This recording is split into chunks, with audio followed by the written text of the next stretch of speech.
주시옵소서. Помоги нам, Господь, чтобы в любое время мы могли жить, соблюдая Слово Твое, и жили на этой земле до дня встречи для славы Твоей. 연약한 육신으로 말미암아 세상에 휩쓸리거나 세상의 생각 속에서 살아가지 아니하도록 지켜주시옵소서. Ты знаешь, Господь, что у нас наша плоть немощна. Сохрани нас, Господь, чтобы мы не вовлекались в суету этого мира, не жили по мышлению этого мира. 주일에 저희들 오늘 또 한 자리에 모아주셔서 И 감사합니다. также благодарим, что в этот Господний день воскресный Ты собираешь нас в этом одном месте. 말씀과 교제 가운데에 저희에게 필요한 은혜를 베풀어 주시옵소서. И через Слово, Господь, через общение дай нам нужно для нас благодать Твою. 함께하지 못한 형제 자매들에게도 어떠한 형편에 있든지 주님의 몸된 교회와 주님의 말씀을 생각나도록 도와주시옵소서. Благослови, Господь, братьев и сестер, которые по разным причинам сегодня отсутствуют здесь, чтобы они всегда думали о теле Твоем Господнем, о церкви, о Слове. 흩어져 있는 교회 가운데에도 함께 하셔서 필요한 말씀으로 채워 И 주시옵소서. также пребывай с церквями, расположенными в разных местах, также их наполняй Словом Твоим Божьим. 오늘 이 시간 온전히 주 성령께서 주장하여 주시기를 바라며 우리를 구속하시고 부활하신 주 예수님 이름으로 기도드립니다. Просим, чтобы полностью Дух Святой руководил сегодня нами, и во имя Господа Иисуса Христа, воскресшего и искупившего нас, возносим эту молитву. 아멘. Аминь. 예, 로마서 2장 찾겠습니다. Давайте откроем послание к римлянам, глава 2. 로마서 2장 2절에서 3절입니다. И будем читать стихи 2 и 3, страница 189. 1절부터 3절까지 Извините, с 읽어보죠. 1 по 3 стихи, глава 2. К римлянам 2 глава с 1 по 3 стихи. «Итак, не извинителен ты, всякий человек, судящий другого, ибо тем же судом, каким судишь другого, осуждаешь себя, потому что, судя другого, делаешь то же. А мы знаем, что поистине есть суд Божий на делающих такие дела. Неужели думаешь ты, человек, что избежишь суда Божия, осуждая делающих такие дела, и сам делая то же?» 예, 질문하고 답하는 형식으로 되어 있는 성경이 로마서입니다. Вот в Библии есть одна книга, это послание к римлянам, которое написано в виде вопросов и ответов. 그리고 이 로마서는 성경 전체의 중대한 가장 중요한 가르침을 요약하는 책이기도 합니다. И в этой книге кратко изложены самые важные учения Библии. 그래서 이것을 구체적으로 살펴보면은 무엇이 올바른 가르침이고 무엇이 그릇된 가르침인가 하는 것들을 알게 됩니다. Если внимательно изучить эту книгу, в итоге мы узнаем, что такое неправильное учение и где кроется правильное учение. 지난주에 멸망케 할 이단이라는 제목으로 말씀을 드렸죠. В тот раз мы говорили, наша тема проповеди была о пагубных ересях. 그래서 오늘은 그 연장선상에서 로마서를 함께 생각해 보려고 합니다. И сегодня более расширенно, основываясь на этой теме, будем уже на основе книги Римлянов обсуждать. 로마서가 말하는 순서를 따라가면은 올바른 믿음이 무엇인지 정확하게 알 수 있습니다. Если следовать порядку, изложенному в книге к Римлянам, тогда в итоге мы узнаем, что такое правильная вера. 자, 로마서가 무엇을 말하고 있는지 그 1장 15절부터 17절 한번 읽어보죠. И то, что, о чем говорит послание к Римлянам, давайте посмотрим в 1 главе с 15 по 17 стихи. «Итак, что до меня, я готов благовествовать и вам, находящимся в Риме, ибо я не стыжусь благовествования Христова, потому что оно есть сила Божия ко спасению всякому верующему, во-первых, иудею, потом и елену. В нем открывается правда Божия от веры в веру, как написано, праведный верою жив будет». 고린도전서 1장에는 그리스도께서 바울을 보내신 것은 세례를 주려고 하는 것이 아니고 복음을 전하기 위함이라고 밝히고 있습니다. В первом послании к Коринфянам, 1 главе написано о том, что Бог послал апостола Павла не для того, чтобы крестить, а чтобы он благовествовал. 세례는 구원의 수단이 아닙니다. Потому что крещение не является средством для получения спасения. 오직 복음을 회개하고 복음을 믿음으로써 사람은 구원받을 수 있고 거듭날 수 있는 거예요. То есть только через покаяние, через уверование в благую весть человек может обрести веру, родиться свыше. 그래서 로마에 있는 너희에게도 복음 전하기를 원한다. И поэтому Павел говорит, что я готов благовествовать и вам, находящимся в Риме. 로마 교회입니다. Речь идет о римской церкви. 로마에 이미 거듭난 사람들의 구별된 무리가 있었던 То 거예요. есть в Риме был уже отделенный народ, да, рожденный свыше. 거듭난 사람들에게 구원의 도리가 무엇인가를 다시 한번 정확하게 정리하는 거예요. И вот апостол Павел через эту книгу вот уже спасенным людям как бы упорядочивает, что такое спасенное спасение. 이 복음은 모든 믿는 자에게 구원을 주시는 하나님의 능력이라 И здесь 그랬습니다. написано, что потому что благая весть есть сила Божия ко спасению всякому верующему.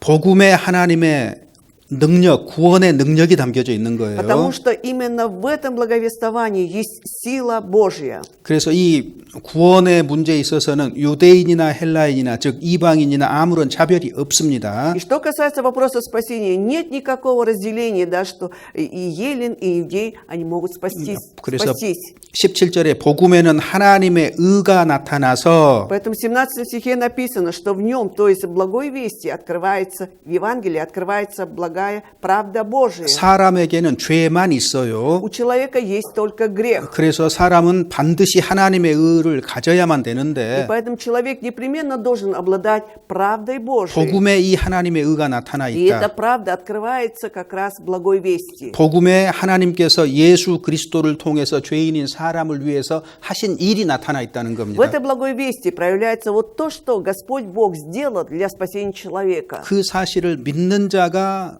구원 얻은 믿음, 거듭난 믿음에 이르는 거예요. И верующий в этот факт имеет спасенную веру, да, получая праведность. 그래서 오직 의인은 믿음으로 말미암아 살리라. И поэтому написано, что праведный верою жив будет. 하박국 2장이 인용이 돼 가지고 있잖아요. Здесь цитируется то, что написано в книге пророка 그래서 Аввакума во второй главе. 로마서에서는 의인이라는 말이 강조가 되고 있는 거예요. 의인. И поэтому в книге к римлянам подчеркивается слово праведный. 즉 하나님의 의를 소유한 사람이라는 То 말입니다. есть праведный это тот, который имеет правду Божью. 그리고 그 하나님의 의를 어떻게 소유할 수 있으며 И как можно обрести эту правду Божью? 이 하나님의 의를 가진 사람은 또 어떠한 사람인가 하는 것을 설명하고 있는 И 거예요. также объясняется, человек, имеющий эту правду Божию, что из себя представляет. 그래서 오늘은 로마서를 순서대로 하나씩 살펴보면서 구원의 도리가 무엇인가 생각해 보려고 합니다. И поэтому сегодня подробно, значит, разбирая эту книгу к римлянам, мы узнаем, в чем заключается учение о спасении. 그래서 잘 성경을 잘 따라오셨으면 좋겠고 Хотелось бы, чтобы вы хорошо догоняли нас, хорошо, 집중해서 듣고 같이 생각해 봤으면 чтобы 좋겠습니다. концентрированно слушали, внимательно, хотелось бы. 혹시 이해되지 않는 부분이 있다면 녹음된 설교를 다시 듣고 완전히 내 것으로 만들었으면 좋겠어요. И если что-то непонятно будет, хотелось бы, чтобы вы опять прослушали запись на сайте, и чтобы это стало буквально вашим. 자, 로마서의 첫 번째 질문입니다. Итак, мы встречаемся с первым вопросом послания к 우리가 римлянам. 2장 Вот мы 읽었잖아요. прочитали вторую главу 첫 здесь. 번째 질문은 Первый вопрос. 네가 하나님의 판단을 피할 수 있다고 생각하느냐 그 말이에요. Неужели ты думаешь, что человек, что избежишь суда Божия? 사람이 과연 하나님의 심판을 피할 수 있느냐라고 질문을 했습니다. Здесь вопрос, да, вообще человек может избежать суда Божия? 자, 로마서 1장과 2장은 Послание к римлянам 1-2 главы. 사람은 하나님의 진노의 심판을 피할 수 없다는 말을 하고 있어요. Говорит о том, что человек не может избежать гнева суда Божия. 그래서 로마서 1장에서는 이방인들이 짓는 죄를 얘기하고 있는 겁니다. И в первой главе к римлянам говорится о грехе, который совершают язычники. 이방인들은 모두가 죄인이다. Что язычники все грешники. 그 다음에 2장에서는 무슨 말 하고 있어요? А во второй главе о чем идет речь? 동시에 유대인들도 예외가 아니라는 거예요. Имеется в виду, что тоже иудеи не являются исключением.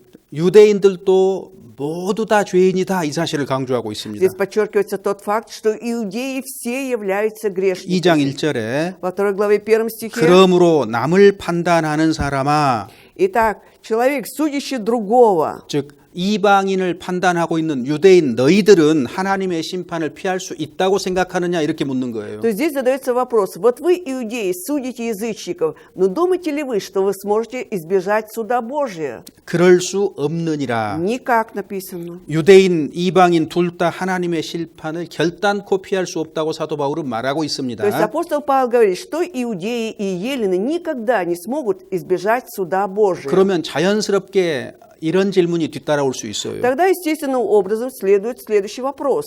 유대인도 죄인이고 이방인도 죄인이어서 하나님의 심판을 받는다면 Если иудеи грешники, язычники грешники, и оба находятся под судом Божиим, 하나님이 선택한 유대인의 나은 점이 도대체 무엇인가? а тогда в чем преимущество иудеев, которые являются избранным Божьим народом? 그래서 로마서 3장 1절 2절 보세요. 두 번째 질문이 И 나오는 поэтому 거예요. следующий вопрос мы встречаем во 3 главе, 1-2 стихах. 자, 같이 3 읽어보죠. глава, 1-2 стихи. Итак, какое преимущество быть иудеем или какая польза от обрезания? Великое преимущество во всех отношениях, а наипаче в том, что им верено Слово Божие. 이방인과 유대인이 다 하나님의 심판을 받는다면 Если иудеи и язычники все находятся под судом Божьим, 유대인이 하나님의 선민으로서 이방인보다 나은 점이 도대체 무엇인가? тогда в чем у иудеев, будучи вот избранным Божьим народом, есть преимущество перед язычниками? 유대인들은 하나님과 약속이 있다는 표시로 태어난 지 8일 만에 할례를 В 받잖아요. знак того, что иудеи вступили в завет с Богом, они на 8-й день младенцы обрезывались. 그 할례의 유익은 도대체 무엇이냐 그 И 말이에요. тогда в чем преимущество от этого обрезания? 그래서 유대인이 이방인보다 나은 것이 많이 있는데 Вот много преимуществ иудеев, да, перед язычниками, 그 중에 대표적인 것이 하나님의 말씀을 맡았다는 거라는 но то, 거죠. что типичный пример, то, что им верено Слово Божие. 이스라엘은 하나님의 선택을 받았고 Да, Израиль был избран народом, 즉 избран Богом. 구약 성경을 받은 민족이라고 말하고 있는 겁니다. Здесь говорится о том, что это тот народ, кому верено, то есть вот это Ветхий Завет был дан. 하나님의 선민이고 구약 성경을 받았는데 Это Божий народ, он принял, значит, Ветхий Завет. 그러면은 그 유대인들이 안 믿으면 어떻게 되느냐 이런 질문 나오겠죠 또. И, естественно, будет следующий вопрос. А что будет, если иудеи не поверят в Бога? 3절 4절입니다. И 3장. 3-4 стихи читаем. «Ибо что же, если некоторые и неверны были, неверность их уничтожит ли верность Божию? Никак, Бог верен, а всякий человек лжив, как написано, ты праведен в словах твоих и победишь в суде твоем». 자, 어떤 자들이 믿지 아니하였으면 그럼 어떻게 할 것이냐? Вот были некоторые неверны, то есть не веровали, а что с ними будет? 여기 어떤 자들이 누구예요? Некоторые, это что за люди были? 유대인 중에서 어떤 자들입니다. Это некоторые, то есть из иудеев. 그래서 하나님의 선민인 유대인들이 제대로 하나님을 믿지 않았잖아요. И вот как бы задается вопрос, ведь те люди, которые, иудеи, да, которые были избраны Божьим народом, ведь они не верили. 그들이 선민이고 하나님의 말씀을 맡았지만은 하나님을 믿지 않았는데 그럼 어떻게 되느냐 그 말이에요. Они были неверны Богу, невзирая на то, что был избранный Божий народ, им было верено слово. А что же будет тогда с ними?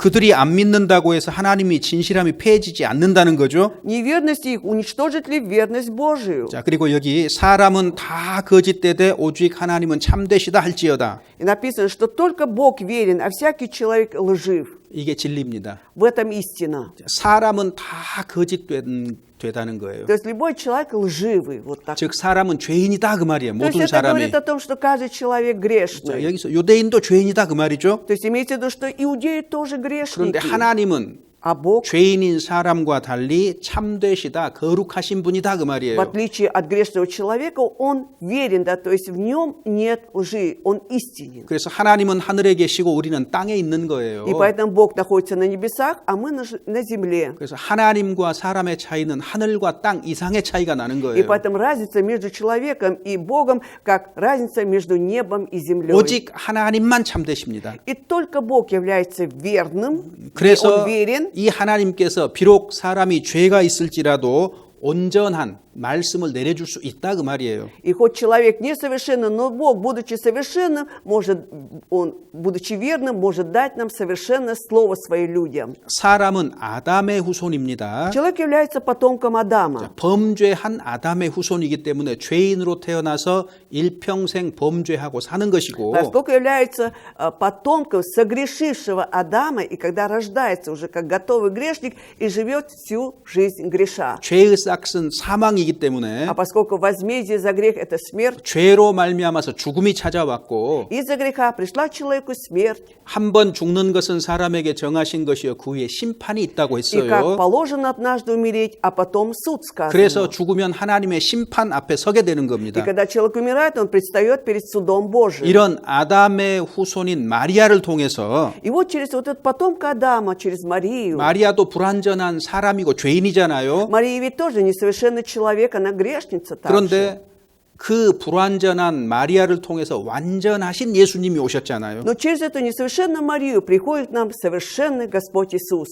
그런 것처럼 하나님께서는 불완전한 유대인을 통해서도 완전한 하나님의 말씀을 내려줄 수 있다 그 말이에요. Вот тем самым, через этот несовершенный народ Божий, через иудеев, Господь мог дать совершенное слово свое людям. 그래서 유대인들이 안 받아들이는 것이 놀라운 일이 아닌 거예요. И поэтому неудивительно то, что иудеи не приняли слово. 유대인이나 이방인이나 다 거짓되지만 오직 하나님만 참되시다 이렇게 말하고 То есть 있습니다. говорится о том, что иудеи и елены, они все лживы, и только Бог верен. 그리고 4절에 이제 시편 50편을 인용하셨잖아요. И вот в 4 стихе цитируется 50-й псалом. 그래서 성경에 기록해뒀다는 И 거예요. поэтому написано, как написано в Библии. 주께서 주의 말씀에 의롭다함을 얻으시고 판단 받으실 때 이기려 하심이라. Ты праведен в словах твоих и победишь в суде твоем. 여기 주의 말씀에 의롭다함을 얻는다 이 말은 믿는 자들 가운데서는 하나님의 말씀이 의롭다함을 얻을 것이다 그 말이에요. Что ты праведен в словах твоих означает, что у веровавших, да, будет вот эта праведность Божья. 그런데 믿지 않는 자들 가운데에서는 Но среди неверующих людей, не поверивших, 판단을 받으실 때 다 이기신다 그 말이에요. то есть Бог победит в суде своем, да, когда будет их судить. 죽음 건너가서 만날 때에도 하나님은 여전히 다 옳다 그 말이거든요. То есть даже когда мы после смерти встретимся с Богом, всегда Господь будет прав. 하나님 심판대 앞에 섰을 때 믿지 않는 자들도 하나님이 옳다는 것을 알게 될 것이다 그 말이에요. И неверующие люди, когда предстанут перед судом Божьим, они в итоге поймут, что Бог был всегда прав. 믿는 자들은 이 땅에서 하나님이 옳다는 것을 알게 되는 겁니다. То есть, а уверовавшие люди уже на этой земле узнают, что Бог прав. 그러면 자연스럽게 다음 질문으로 넘어가는 Тогда, 거예요. естественно, следующий вопрос появляется. 3장 5절 6절 보시죠. 3 глава 5-6 стихи. Если же наша неправда открывает правду Божию, то что скажем? Не будет ли Бог несправедлив, когда изъявляет гнев? Говорил по человеческому рассуждению. Никак, ибо иначе как Богу судить мир? 그럼 진노를 내리시는 심판하시는 하나님이 불의하신가 하는 질문입니다. Теперь вопрос, а что, несправедливый Бог, который изъявляет гнев, когда будет судить людей? 하나님이 인간의 죄를 심판하시고 Да, Бог, Он судит человеческий грех, 진노를 내릴 때 불의한 것이 있느냐 그 말이에요. но будет ли Бог несправедлив, когда изъявляет гнев? 하나님은 불의가 전혀 없다. Написано, что у Бога нет 그래서 несправедливости, 공의로 판단을 하신다 그 что 말이죠. Он будет судить мир справедливо. 하나님께 불의가 있다면 어떻게 세상을 심판할 수 있겠느냐? Если бы у Бога была бы несправедливость, как бы Он мог бы судить мир? 하나님은 공의로우신 분이기 때문에 이 세상을 매우 공평하게 판단하실 것이다 그 И 말이에요. поскольку Бог есть справедливость, Он очень справедливо будет судить этот мир. 그래서 하나님의 심판을 받는 사람은 아무도 불공정하다고 말할 수 없을 거예요. И человек, который будет судим Богом, никто не сможет сказать, что Бог несправедливый. 자, 로마서 3장 9절입니다. 3 глава 9 стих. Итак, что же, имеем ли мы преимущество? Нисколько, ибо мы уже доказали, что как иудеи, так и елены все под грехом. 자, 그러면 어떠하뇨? 우리는 나으뇨? Итак, что же, имеем ли мы преимущество? 여기 우리는 누구예요? И мы, кто тут имеется в виду? 바울과 이 편지를 받는 로마 교회 사람들을 얘기하는 Мы, 거잖아요. мы подразумевается апостол Павел и адресаты, которые получают данное послание, люди в Риме. 적용하면은 이 자리에서 이 말씀을 듣고 있는 우리는 나은 거냐 이 말이잖아요. Мы 지금. можем даже применить это к себе нам, сидящим. В нас-то тогда какое преимущество есть? 결코 아니라고 말합니다. Написано, что никак нет. 유대인이나 Нисколько. 이방인이나 다 죄 아래 있다고 이미 선언하지 않았느냐? Разве не было уже доказано и провозглашено, что все иудеи и елены все под грехом? 이 로마서라는 편지를 받는 너희도 이미 다 죄인이라고 이미 선언됐다는 거예요. То есть и вы, получатели этого послания к римлянам, уже доказано, провозглашено, что вы тоже все грешники. 그래서 거기 10절에 И в 10 стихе 선언하는 거예요. идет опять провозглашение. 이건 동의를 구하는 게 아니에요. Тут не требуется согласия чего-то. 의인은 없나니 하나도 없으며 Нет праведного ни одного. 이 세상에 태어난 사람 중에 의인은 아무도 없는 거예요. Среди рожденных в этом мире нет ни одного праведного, 아담의 후손이기 때문에 그래요. потому что все являются потомками Адама. 죄인은 죄인을 구원할 자격이 없기 То 때문에 есть поскольку грешник не имеет права спасти грешника другого, 마리아를 통해서 성령으로 잉태되신 것이 예수님이거든요. а Иисус как раз родился через Марию, будучи зачат Духом Святым. 왜 성령으로 잉태될 수밖에 없느냐? Почему ему оставалось быть только зачатым Духом Святым? 사람의 씨로서 나면은 죄인이 될 수밖에 없기 Потому 때문에 что 구원할 수가 없는 거예요. 자격이 없는 От 거예요. семьи человека родится опять грешник, а грешник не имеет права спасти кого-то. 그래서 да? 예수님의 성령 잉태는요, 이게 진리인 거예요. Поэтому зачатие Святым Духом Иисуса Христа в этом истина. 자, 의인은 하나도 없습니다. Нет праведного ни одного. 자, 3장 29절입니다. 3 глава, 29 стих. «Неужели Бог есть Бог иудеев только, а не и язычников?» Конечно, и язычников. 자, 이것이 유대인들이 오해하고 있는 바입니다. Вот в этом плане как раз иудеи неправильно понимали, 하나님은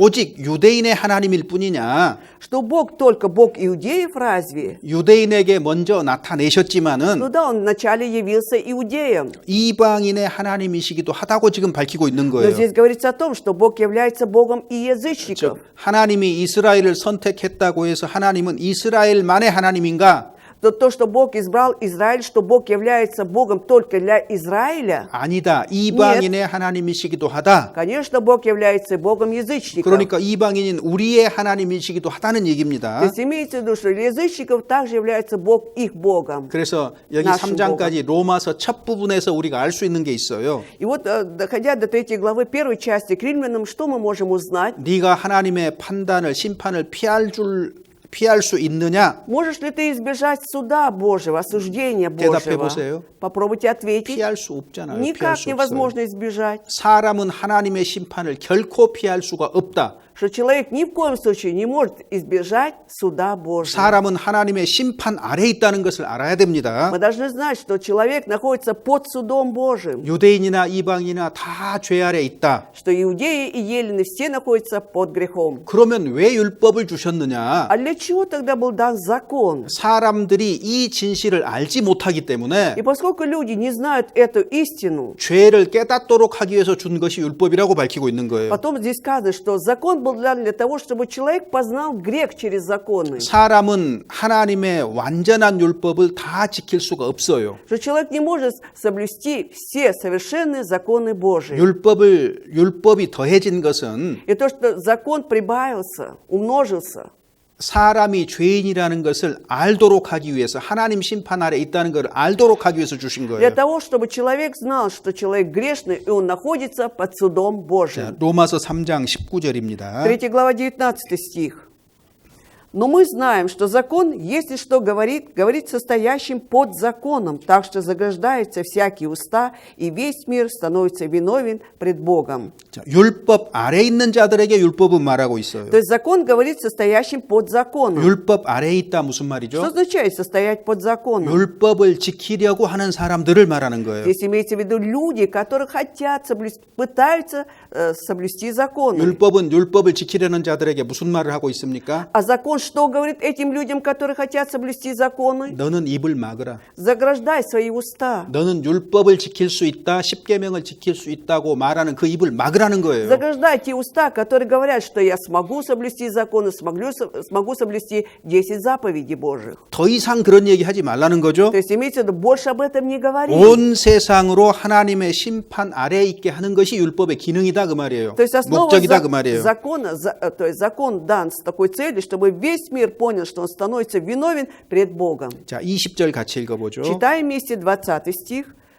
«Потому что делами закона не оправдается пред ним никакая плоть, ибо законом познается грех». 그래서 율법의 행위, Дела закона. 율법을 지키려는 선한 이 행동으로는 하나님 앞에서 아무도 의롭다 하심을 얻지 못한다는 То 거예요. есть своими добрыми делами, когда ты хочешь соблюсти закон, никто не оправдается перед Богом. 율법은 죄를 깨닫게 함이니라 그랬어요. Ибо законом познается грех, 요 сказано. 3장 19절과 이 20절을 모르는 사람들이 교회 안에 가득하다는 거예요. Но дело в том, что в церкви сейчас очень много людей, которые не знают суть вот эти 19-20 главы, 19-20 стихов 3 главы. 그러니까 신부님이나 목사님들이 무슨 얘기를 해요? Поэтому батюшка или пастор о чем говорят? 10계명을 더 열심히 지키려고 애를 써야 된다는 거예요. Они говорят, что нужно прилагать еще больше усилий, чтобы соблюсти эти 10 заповедей. 그런데 성경은 뭐라 그래요? А что Библия говорит? 애를 쓰면 쓸수록 노력하면 할수록 Чем больше ты будешь прилагать усилий, стараний, 율법 하나님의 그 거룩한 기준에 내가 결단코 미치지 못하는구나를 알게 되는 ты 거예요. поймешь в итоге, что ты никогда не достигнешь вот этого уровня святости Божией. 그래서 하나님께 돌아서서 И поэтому ты обращаешься к Богу. 내가 도저히 율법을 지킬 수가 없는 죄인입니다. Ты говоришь, я такой грешник, который понимает, что никогда не смогу соблюсти 하나님 законы. 이제 제가 어떻게 해야 됩니까? И 도와주십시오. теперь, Господь, что мне же делать? Что же мне делать? Помоги мне. 그러면 하나님께서 예수 그리스도를 우리에게 계시해 주는 И тогда 거예요. Господь откроет для нас Иисуса Христа. 로마서 7장 보시면 К Римлянам 7 глава. 자, 율법에 문제가 있는 것이 아니고 십계명에 문제가 있는 게 То 아니에요. есть мы понимаем, что проблема не в этих законах и не в 10 заповедях, 죄인인 사람에게 문제가 있는 а 거예요. проблема в человеке грешнике. 7장 12절입니다. 7 глава 12 стих. «Посему закон свят, и заповедь свята, и праведна, и добра». 자, 13절요. 또 И 같이 읽겠습니다. 같이. 13 вместе все читаем. «Итак, неужели добро сделалось мне смертоносным? Никак. Но грех, оказывающийся грехом потому, что посредством доброго причиняет мне смерть, так что грех становится крайне грешен посредством заповеди». 죄가 죄로 드러나기 위해서 율법을 준 거예요. То есть закон дан для того, чтобы посредством греха был явлен грех. 자, 그러니까 율법과 십계명이라는 거는 사람이 죄인이라는 것을 드러내기 위해서 주신 겁니다. Итак, законы и 10 заповедей даны для того, чтобы человек через это понял, что он грешен. 율법의 행위, Дела закона. 십계명을 준수 지키는 것으로는 아무도 구원 얻을 수 없어요. Соблюдая 10 заповедей, никто не сможет получить спасение. 아무도 의롭다 하심을 얻을 수가 없다고 никто не 성경은 분명하게 밝히고 있습니다. Библия четко и ясно показывает, что никто не сможет получить правды Божией, праведности. 전적으로 타락했다, 부패했다 그 말이에요. То есть имеется в виду, что человек полностью пал, полностью испортился. 교회 역사 가운데 이것을 부정한 사람이 펠라기우스라는 Вот 사람이에요. был такой Пелагий, который в истории церкви отрицал этот факт о первородном грехе. 그는 그 사람이 선하게 태어난다 이렇게 말했어요. Он говорил о том, что человек рождается на добрые дела. 그리고 실제로 좋은 환경 속에서 태어나서 도덕적으로 매우 선하게 산 사람이 펠라기우스입니다. И Пелагий, он действительно, он жил в такой благополучной среде, он жил, совершая добро. 그러니까 이 사람은 예수님이 우리를 선하게 살도록 하는 모범이 된다 이렇게 생각한 И 거예요. поэтому он думал так, что Иисус является примером нам для того, чтобы мы тоже жили, совершая добро, 이 사람은 по-доброму. 사람이 선하게 사는 것에 그 액센트를 두고 있는 То 거예요. есть он всегда акцентировал на то, что человек может жить по-доброму. 우리가 성경을 이해할 때에 Но в плане понимания Библии 하나님 앞에서 인간은 전적으로 타락했고 부패했다. мы понимаем, что Бог, как раз человек перед Богом, да, он полностью пал, он полностью испортился, извратился. 무능해서 스스로 구원 얻을 능력도 없다. Он беспомощен, он не может сам себя спасти, 그러니까 하나님의 심판을 절대 피하지 и 못한다. поэтому никогда он не избежит суда Божия. 이것을 받아들여야만 예수님의 공로를 받아들일 수 있는 거예요. Вот только когда мы этот факт примем, мы тогда и примем как раз заслугу Иисуса Христа на кресте. 사람의 죄인됨을 철저하게 알지 못하면 Если четко и ясно человек не будет представлять, что он является грешником, 결단코 복음을 믿을 수도 없고 예수님을 받아들일 수도 없게 돼 있습니다. никогда он не сможет ни уверовать в Евангелие, ни принять Иисуса Христа. 그래서 예수님의 공로를 받아들여야만 믿는 거예요. И только человек сможет уверовать только когда примет заслуги Иисуса Христа. 다른 말로 하면은 믿음으로 천국을 가게 되는 거예요. Другими словами, через веру он попадает в Царство Небесное. 선한 행동으로 가는 것이 아니란 말이에요. То есть имеется в виду, что через добрые дела он туда не попадет. 자,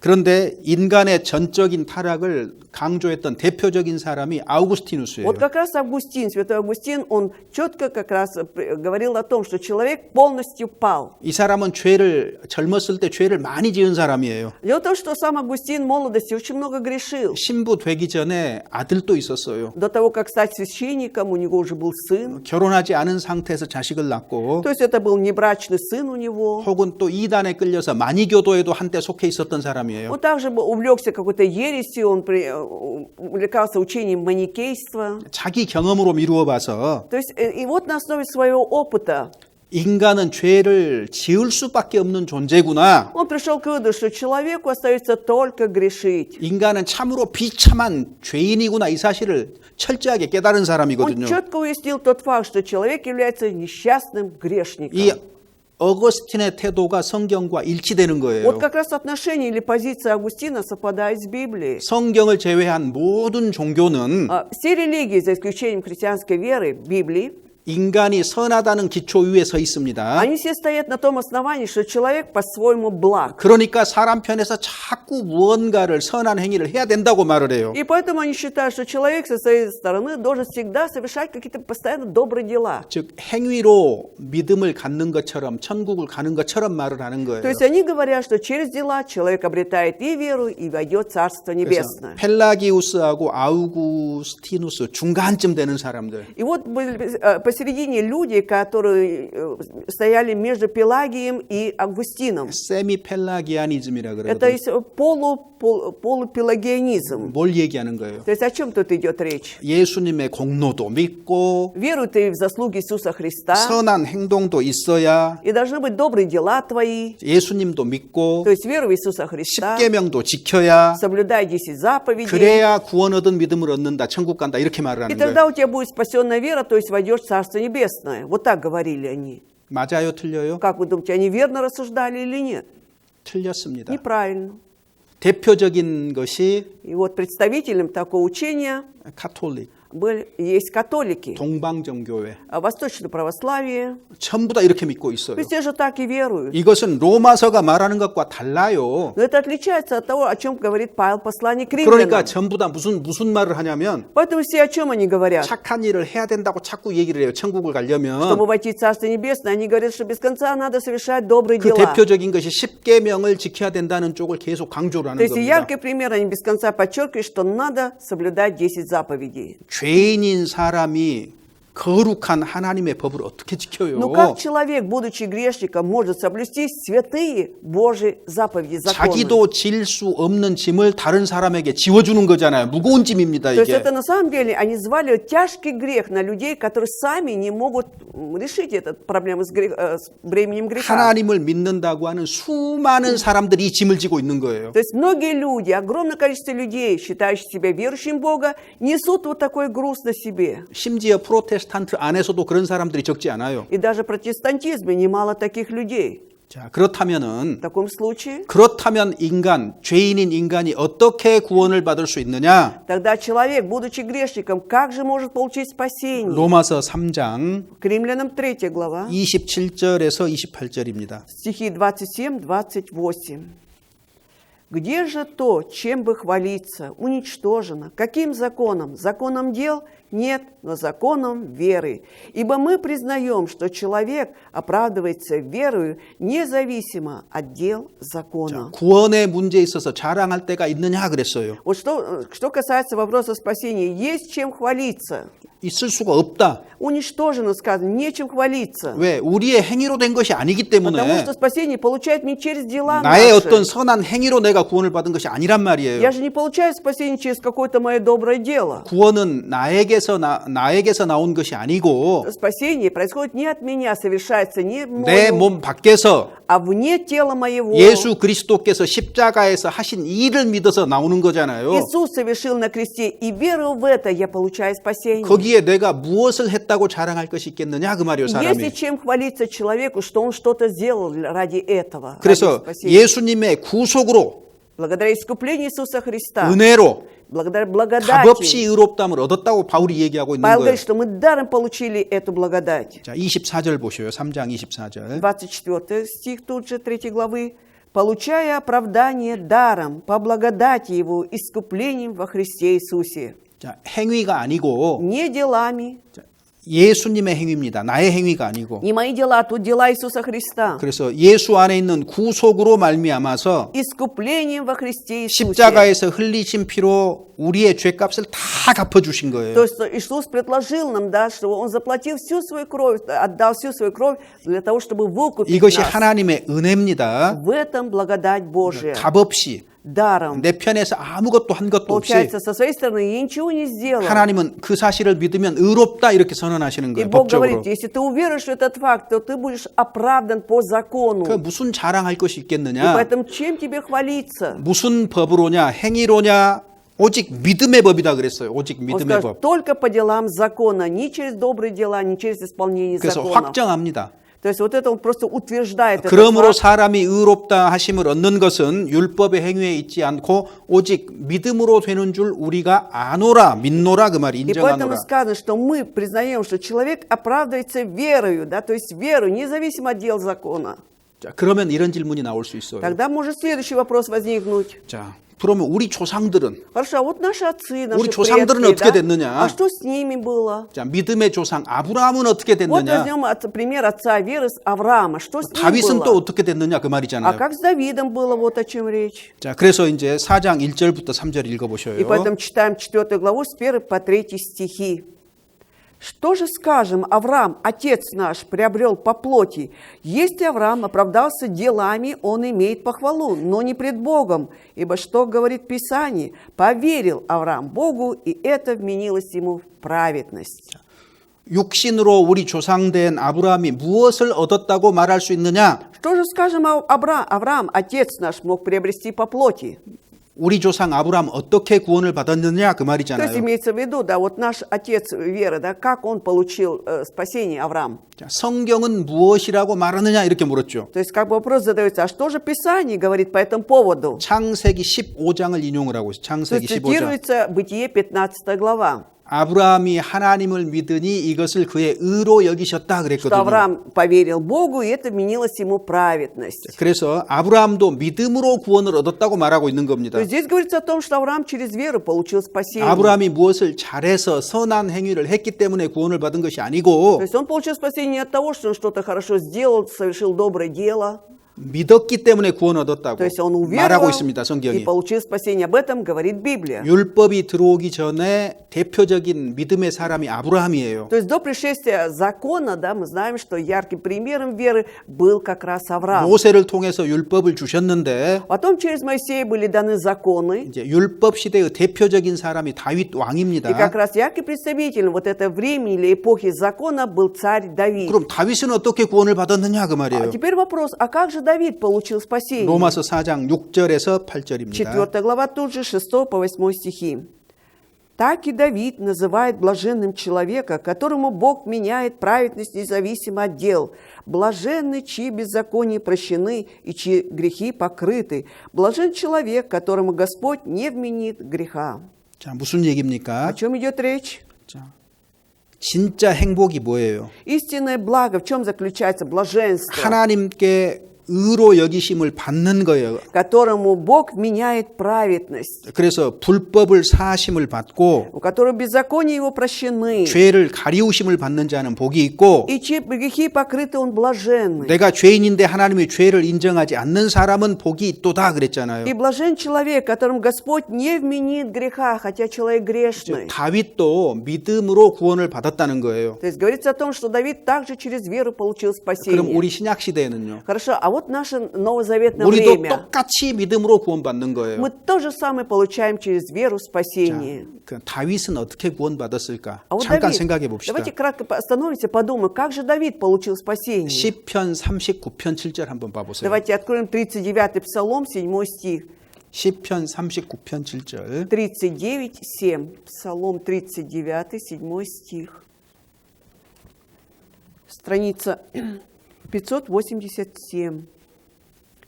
39-й Псалом, стих 7.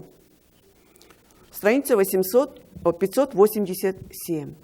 «Жертвы и приношения ты не восхотел, ты открыл мне уши, всесожжения и жертвы за грех ты не потребовал».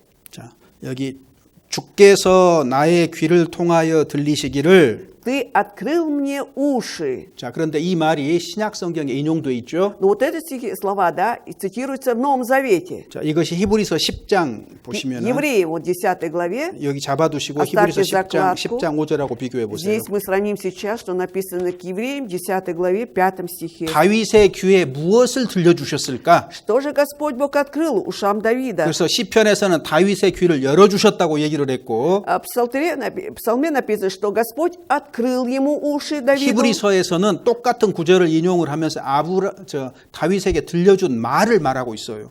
А как раз в Евреям говорится о том, что какие слова Господь Бог дал услышать 자, Давиду. 다윗이 들은 말입니다. То, что Давид услышал. 히브리서 10장 5절 읽어보죠. 10 глава, 5 стих, Евреям.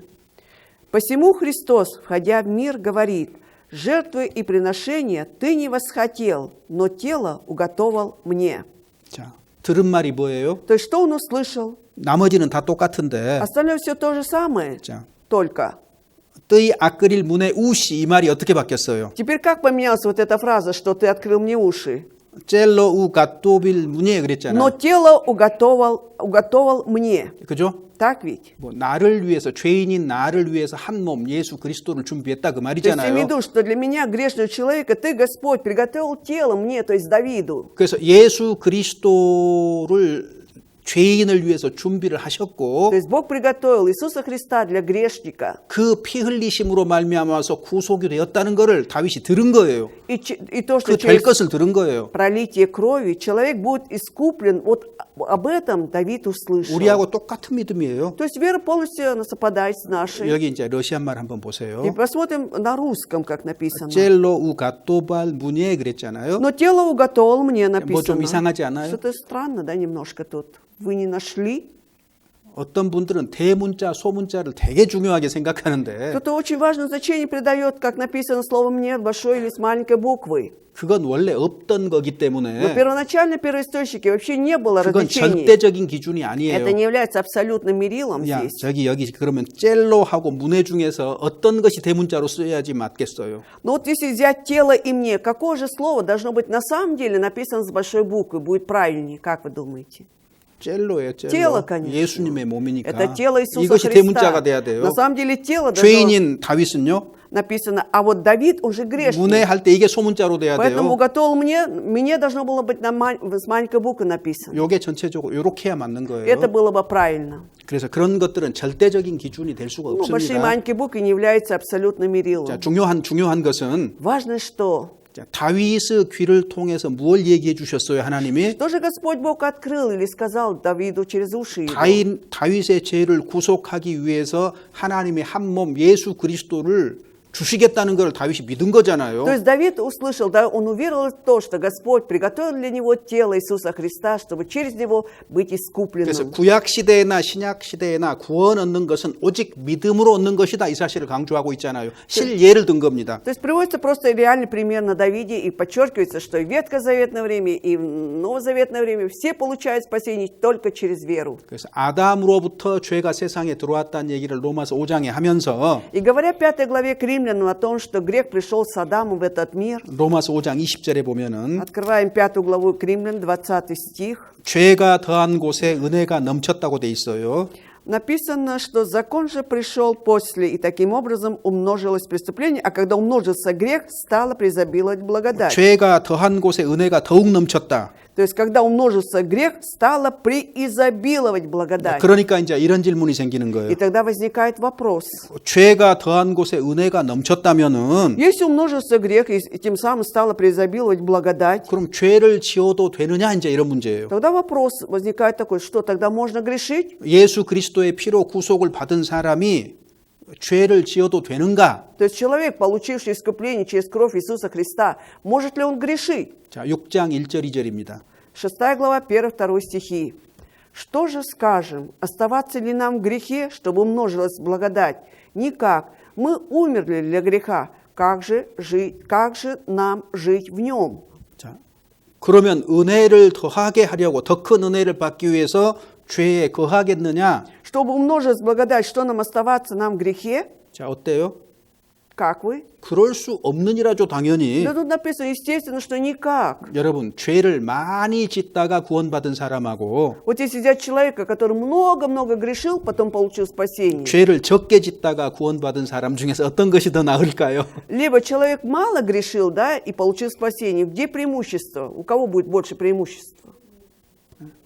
Который больше или меньше согрешил? 아이, 매니셔죠, Конечно, 당연히. 적게 지은 меньше. 사람이 더 은혜로운 거죠. Больше благодать получит тот, кто меньше 아주 쉽게 грешил. 예를 들어볼게요. Я приведу легкий пример вам. 나는 술도 많이 마셨어요. Я много выпивал, 담배도 많이 был 피웠어요. заядлым курильщиком, 그러다가 а 구원받았어요. потом получил спасение. 그 다음에 어때요? А затем что? 담배 끊는 거 쉽습니까? Легко бросить курить. 술 끊는 거 쉽습니까? Либо бросить пить легко.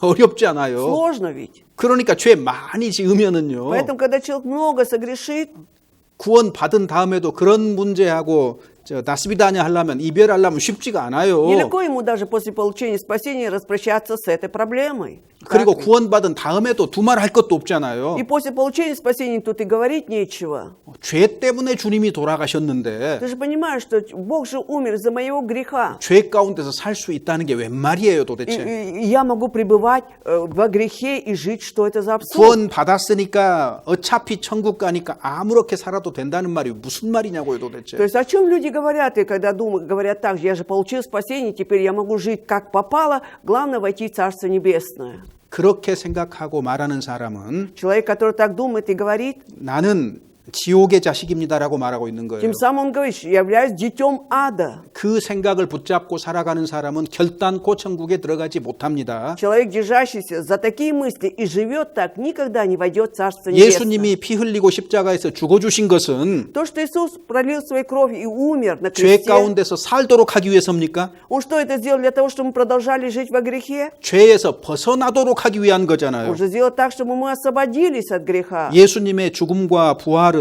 Смерть Иисуса и воскресение. 예수님과 내가 연합해가지고 Когда я соединяюсь вместе со Христом, 예수 죽음이 나의 죽음이 되고 и смерть Иисуса становится моей 예수 смертью, 부활이 나의 부활이 되는 거예요. и воскресение Его становится моим 그래서 воскресением. 새로운 생명 가운데 살도록 하기 위한 거예요. То есть теперь для того, чтобы мы жили уже в новой жизни, 새 생명 가운데 살도록 하기 위해서 우리를 구속하신 거거든요. Он же искупил нас для того, чтобы мы жили уже в новой жизни. 로마서 6장 4절 보세요. К Римлянам 6 глава 4 стих. «Итак, мы погребли с Ним крещением в смерть, дабы как Христос воскрес из мертвых славою Отца, так и нам ходить в обновленной жизни».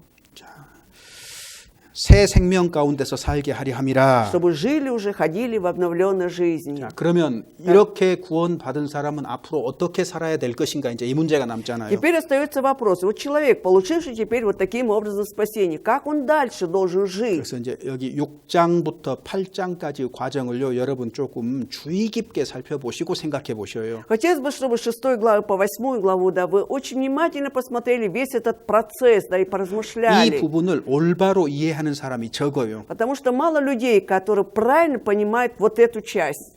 구원받은 다음에 어떻게 살 것이냐? Как же жить после получения спасения? 자, 이렇게 하라는 말이 뒤따르는 거예요. Следуют вот такие слова. Потом, 로마서 6장 в 6 главе 10절에서 11절입니다. читаем 10-11 стихи. «Ибо что он умер, то умер однажды для греха, а что живет, то живет для Бога.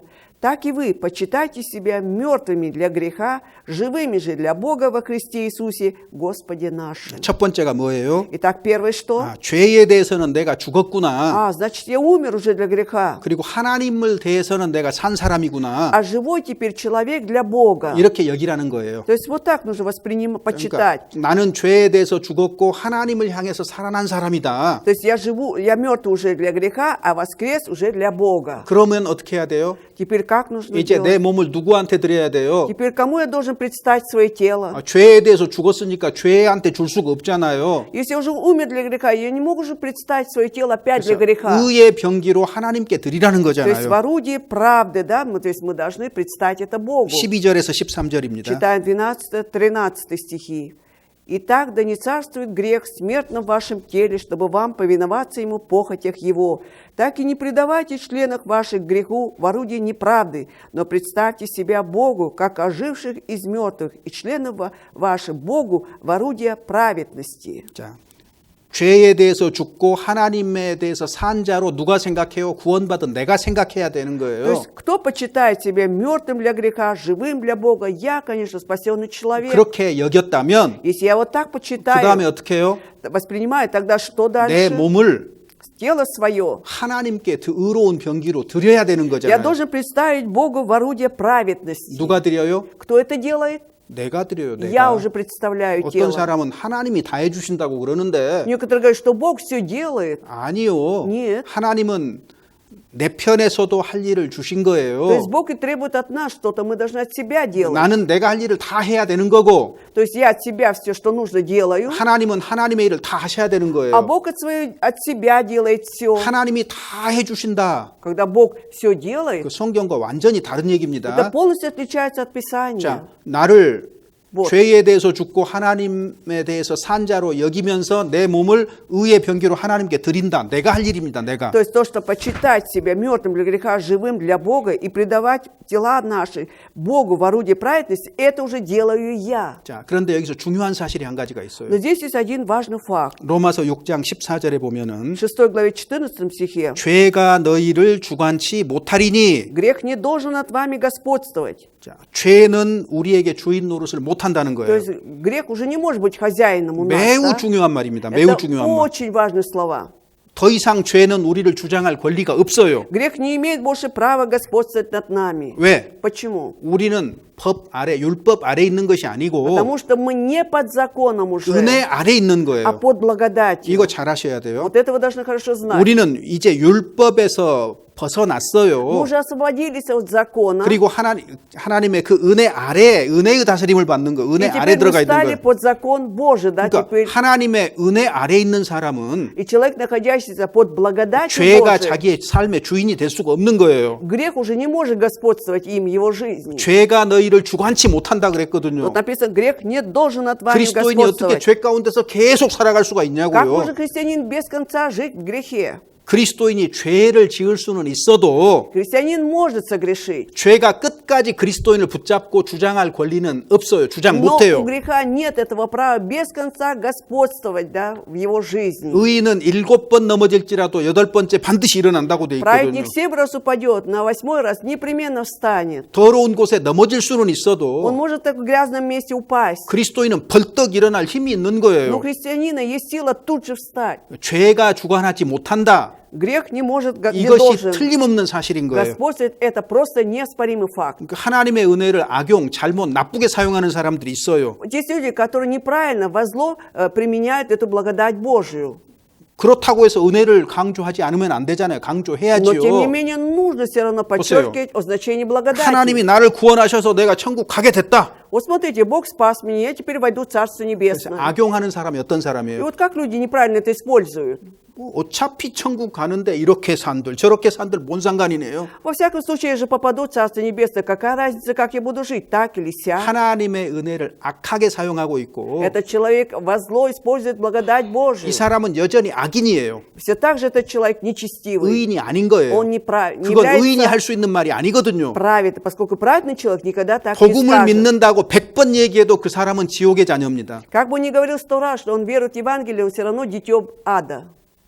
틀림없이 지옥 갑니다. Точно попадет в ад. 그럴 수 없다고 성경에 돼 있잖아요. Потому что в Библии написано, что никак так нельзя. 죄가 주관치 못합니다. Грех не должен господствовать над нами. 밧줄을 만들어 놨더니 목매달아 죽는 사람이 생겨요. Вот, допустим, придумали веревку, а люди используют веревку для того, чтобы, извините, повеситься. 그러니까 Да? 세상에는 밧줄 다 치워버릴까요? И что, из-за этого все веревки убрать в этом 그래도 мире? 밧줄이 유용한 게 Но все 많잖아요. равно веревка полезная вещь. Да? 칼 만들어 뒀더니 Либо нож придумали, 그걸 다른 사람 찔러요. а потом этим ножом кого-то убивают. 그럼 칼 다 없애야 됩니까? Означает ли это, что надо убрать все эти ножи? 그거 아니잖아요. Нет ведь. 주님이 은혜로 우리를 구원하셨어요. Если Господь своей благодатью спас нас, 그런데 아무렇게나 사도 된다고 말해요. но кто-то говорит, что я могу жить как попало, 그럼 하나님 은혜를 우리가 치워야 됩니까? тогда что, убрать эту благодать? 여전히 은혜를 강조해야 되는 거예요. Нет, все так же даже подчеркивать, говорить о благодати. 은혜를 참으로 맛본 사람은 Истинно вкусивший, что такое благодать, 죄가 주관하지 못합니다. вот над ним грех не может уже 왜? господствовать. 은혜 아래 있다. Почему? Он находится под благодатью. 하나님의 은혜는 Божья благодать 죄를 짓지 않도록 하는 힘이 있단 말이에요. имеет силу, чтобы человек уже больше не грешил. 살면서 누군가에게 은혜를 입었다면 Если вы какую-то благодать получили в этой жизни от какого-то человека, 나에게 고맙게 하는 사람이 있다면 если есть человек, которому вы благодарны ему, 어때요? 기회만 되면 그 사람에게 Да. 보답하고 싶은 게 정상 아니에요? тогда же нормально будет, как при любой возможности вы хотите отблагодарить его также. Так? 정말로 예수님의 은혜를 마음에 받아들였다면 Если действительно человек в сердце принял благодать Иисуса Христа, 과거처럼 살 수 없게 돼 있어요. он уже не может жить как раньше. 하나님의 은혜는 죄를 벗어나게 하고 То есть благодать Божия дает нам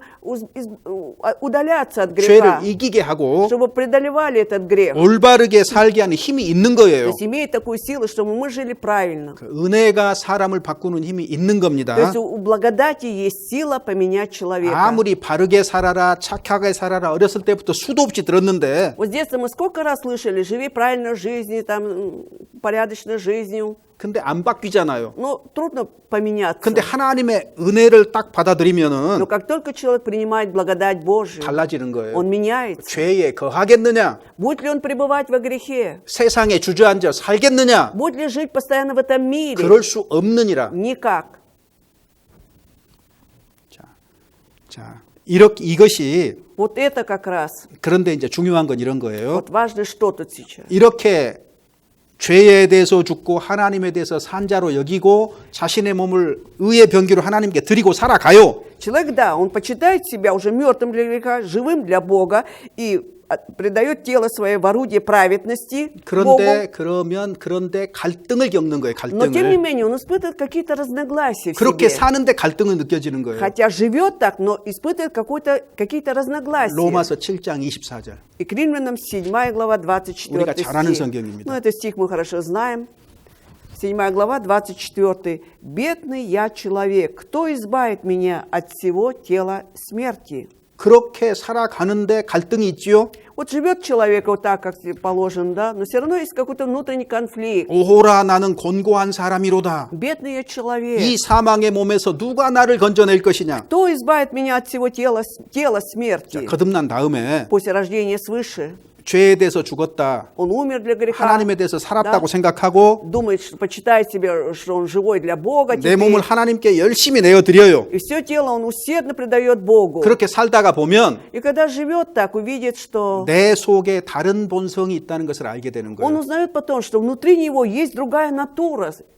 другая сущность еще оказывается. 뭐예요? Что это? 이것은 구원받은 사람의 경험을 말하는 То 거예요. есть это имеется в виду то, что спасенный человек проходит через это. 6장에 말한 것처럼 그렇게 То 살아가는데 есть как в 6 главе написано, он так и живет, 오호라 나는 곤고한 но он говорит, что 사람이로다. бедный человек. 이 사망의 몸에서 Вот от этого всего тела 내가 смерти, 살아있는 동안에는 то есть пока я живу, 이 갈등에서 벗어날 수가 없어요. я не смогу избавиться от этого разногласия. 로마서 7장 19절에서 23절입니다. Читаем 7 главу с 19 по 23. 19절에서 С 23절. 19 по 23 стихи 7 главы. «Доброго, которого хочу, не делаю, а злое, которого не хочу, делаю. Если же делаю то, чего не хочу, уже не я делаю то, но живущий во мне грех. Итак, я нахожу закон, что когда хочу делать доброе, прилежит мне злое, ибо по внутреннему человеку нахожу удовольствие в законе Божьем, но в членах моих вижу иной закон, противоборствующий закону ума моего и делающий меня пленником закона греховного, находящегося в членах моих». 이게 거듭난 사람이에요. Вот какой рожденный свыше человек. 바르게 살고자 하는 마음이 계속 То есть 올라오는데 без конца у него желание жить правильной жизнью. 우리 속에 타락한 기질과 본성이 남아 Но 있잖아요. в нас же сохранился, да, остался вот этот падший, вот этот падшая греховная натура. 하나님 앞에서 잘 살고 싶은데 Я хочу жить перед Богом правильно. 어디로 끌려가요? А куда кто меня влечет? 죄가 나를 속이고 끌고 가고 Закон обольщает меня, он влечет за собой. 그리고 세상이 나를 자꾸 끌고 가는 И 거예요. этот мир без конца меня влечет. 신앙생활 잘하려고 하는데 자꾸 걸려 넘어지는 거예요. То есть 넘어지고 잘 안 되는 Я 거예요. хочу жить хорошо, христианской жизнью, но без конца падаю, не получается исправляться. 그럴 때 우리 많은 그리스도인들이 실수합니다. Вот тогда как раз многие христиане совершают ошибку. 아, 이렇게 살면 안 되지. Нет, я так не должен жить. 다시 결심하고 Я принимаю опять 잘해보려고 또 노력하고 буду принимать решения, буду стараться правильно 근데 жить. 며칠 못 가요. Но это хватает на несколько 그럼 또 дней. 결심하고 Опять принимаю решение. 근데 또 며칠 못 가요. Опять нескольких дней только хватает. 그러죠? Так ведь? 그 자리에서 계속 맴돌아요. И все так же мы крутимся на одном и том же месте. 해결책을 못 찾는 Мы не 거예요. можем найти способ решения. 오호라 나는 곤고한 사람이로다. Бедный я человек. 이 사망의 몸에서 누가 나를 건져내랴. Кто избавит меня от всего тела смерти? 어떻게 하면 죄를 이기고 도대체 신앙생활을 잘할 수 있냐 그 Это 말이에요. говорит о том, как же я могу тогда преодолеть все это, хорошо жить духовной жизнью. 구원받은 사람들이 의외로 로마서 6장 7장에서 헤매고 있는 사람들이 의외로 많아요. Вопреки ожиданию, среди рожденных свыше людей есть много людей, которые как раз, они застряли в этой 6-7 главе. 죄에서 자꾸 패배하는 자신을 보면서 И когда видят себя, да, что без конца он терпит поражение из-за греха, 갈등을 느끼면서 질문이 올라옵니다. 이제 он теперь чувствует вот это внутреннее разногласие, возникает у него вопрос. 나는 주님의 큰 은혜를 받은 사람인데 Я же получил огромную благодать от Бога. 왜 죄 가운데 지고 바르게 못 살까? Почему грех влечет меня и не могу жить правильной жизнью? 바르게 살려고 해도 Я хочу жить правильной жизнью. 속에 타락한 기질이 있어서 잘 안 되는 거예요. Но внутри меня сидит этот падший, вот этот нрав, да, вот эта натура падшая, и не 내 получается. 안에 죄의 힘이 있구나. Ах, вот оно что, значит, во мне есть эта сила греха. 그래서 로마서 7장의 결론 25장이 И 25절이에요. поэтому 7 глава делает заключение в 25 стихе. Читаем 25. «Благодарю Бога моего Иисуса Христом, Господом нашим. Итак, тот же самый, я умом моим служу закону Божию, а плотью закону греха». 이것이 7장 그 경험에서 얻은 결론입니다. Вот как раз вот этот вывод делается на опыте того, что описано в 7 главе. 구원받은 사람에게 두 법, 두 힘이 있는 거예요. У спасенного человека есть два закона, две силы. 자, 그런데 Но 이 문제를 해결할 실마리를 딱 찾았어요. тут он нашел вот этот ключ к решению этой проблемы. 우리 주 예수 그리스도로 말미암아 하나님께 감사하리로다. Он говорит, что я благодарю Бога моего Иисуса Христом, Господом нашим. 그리스도 예수로 말미암아서 감사한 내용이 뭐예요? То есть, а почему он должен благодарить Иисуса Христа? В чем суть благодарности? 해결책이 없을까 고민을 했는데 Вот он так переживался, вот как бы думал, что не найдет 예수 그리스도로 말미암아서 하나님께 감사하다 그러면서 8장으로 넘어갔잖아요. ответа на решение своей проблемы. Но когда он говорит, что благодарит Бога, и тут же переход идет на 8 главу, 8장 1절 2절입니다. 1-2 стихи читаем. 8 глава, 1-2. «Итак, нет ныне никакого осуждения тем, которые во Христе Иисусе живут не по плоти, но по духу, потому что закон Духа жизни во Христе Иисусе освободил меня от закона греха и смерти». 자, 그리스도 예수 안에는 Что во Христе Иисусе 생명의 성령의 법이 있다. есть закон Духа жизни. 여기서 법은 Здесь закон, 힘입니다. 힘. имеется в виду сила под законом. 근데 내 속에는 뭐가 있어요? А во мне что есть? 죄와 사망의 법, 그 힘이 있다고요. Есть этот закон греха и смерти, то есть сила греха и смерти. 그러니까 신앙생활을 잘하려고 발버둥을 쳐봐도 한계가 있는 거예요. И как бы ты ни лез из кожи вон, да, чтобы жить правильно духовной жизнью, да, но у тебя ты доходишь до предела какого-то. 그러므로 Поэтому, 그리스도 예수 안으로 들어가야 되는 거예요. поэтому нужно войти в Иисуса Христа. 그리스도 Войти. 예수 안으로 들어가야 됩니다. Нужно войти в Иисуса Христа. 여기에 해결책이 있고 Вот здесь как раз решение проблемы. 그러면 그리스도 예수 안이 어디냐 하는 질문이 나오겠죠. Тогда следующий вопрос возникает, а где это во Христе Иисусе? 그리스도 예수 안에서 생명의 성령의 힘을 공급을 받으면 Если во Христе Иисусе находясь, мы будем подкрепляться законом Духа жизни, 영의 생각을 하게 돼요. тогда уйдет помышления духовные. 8장 5절에 보면은 8 главе 5 стихе. 육신을 쫓는 자는 육신의 일을, 영을 쫓는 자는 영의 일을 생각한다 그랬잖아요. Ибо живущий по плоти о плотском помышляет, а живущий по духу о духовном. 그런데 그리스도 예수 안에 있으면 Но если будем пребывать в Иисусе Христе, 생명과 생명의 성령의 힘을 공급받으니까 поскольку тебя подкрепляет закон Духа жизни, 영의 생각을 하게 되고 ты будешь помышлять о духовном, по духу. 성령이 주시는 힘으로 И благодаря силе, которую получаешь от Духа Святого, 육의 행실을 죽이게 돼 있어요. ты будешь умершлять дела плоти. 8장 плотские. 13절 14절에 보면은 8 главе 13-14 стихах. 자, 너희가 육신대로 살면 반드시 죽을 것이로되 «Ибо если живете по плоти, то умрете». 어떻게 하라고요? И что делать? 영으로서 몸의 행실을 죽이면 살리라. А если духом умершлять дела плотские будете, то живы будете. 여기 영으로서 성령이 주시는 힘이에요. Духом это то сила, которую дает Дух Святой. 그 힘으로 내 안에 있는 죄와 사망의 법을 죽이는 거예요. И этой силой Духа Святого ты умершляешь дела плотские. 그리고 그러면 성령의 인도를 받게 된다 그 И тогда 말이거든요 ты 지금. будешь Вадим Духом 자, Святым. 그러면 여기서 중요한 게 뭐겠어요? Тогда что же является тут важным? 그리스도 예수 안이 어딘가를 찾아야 되는 거예요. Нужно найти, как это пребывать в Иисусе Христе. Где 그리스도 это? 예수 안이 어딘가를 찾아서 그 안에 들어가야만 공급이 То 생기는 есть ты должен 거거든요. найти, определиться, да, что такое находиться в Иисусе Христе, и тогда, находясь там, ты будешь подкрепляться. 신앙생활은 다시 결심하고 잘 살기로 결심하는 게 아니고 Поэтому духовная жизнь – это не тогда, когда ты принимаешь решение вновь и вновь жить хорошо. 그래봤자 만나는 것은 자기 안에 있는 죄와 사망의 힘밖에 못 만나요. Будешь вот так вот жить без конца, тогда ты встретишься только с законом греха к смерти. 잠시 괜찮을지 몰라도 Может, на некоторое время тебе это поможет. 다시 되돌아가는 거예요. Опять ты возвращаешься на то 그래서 же. 해결책이 그리스도 예수 안으로 들어가는 거예요. Поэтому суть решения проблемы – это находиться во Христе Иисусе. 그리스도 예수 안이 어디냐? А где это во Христе Иисусе? 이걸 가장 쉽게 설명한 것이 골로새서예요. Послание Колоссянам очень легко объясняет это. 자, 골로새서 2장 8절입니다. Послание Колоссянам 2:8. Страница 244. Колоссянам 2 глава, 8 стих.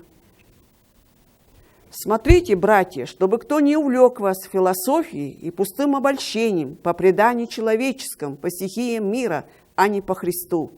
로마서 7장에서 В 7 главе к римлянам 아무리 노력해도 육체의 욕심이 쫓겨나질 않는 거예요. написано, что как бы ты ни старался, но влечения плоти, они не будут изгнаны от тебя. 근데 골로새서에서는 А вот Колоссянам 예수님이 머리이시다. Иисус является главою, написано. 예수님의 피로 구원받은 사람은 주님의 몸된 교회다. То есть спасенные люди, искупленные кровью Иисуса Христа, они составляют тело Христово. 여기에 지체로 연결이 되면 И если ты будешь членом вот этого тела, 공급을 받는 거예요. ты будешь подкрепляться. 그 힘으로 Этой силой 어떻게 해도 안 되던 일을 할 수 있게 되는 거예요. ты сможешь делать любые дела, которые были до сих пор невозможны. 그래서 여기 8절이 무슨 얘기냐면 Поэтому 8 стих о чем говорит? 철학과 세상 공부를 아무리 추구를 해봐도 Как бы ты ни стремился изучать философию, там пустые обольщения, 육체의 욕심은 쫓겨나지 않을 것이다 그 말이에요. Но влечение плоти все равно ты не изгонишь от 자, себя. 그 다음에 16절 보시면은 В 16 стихе.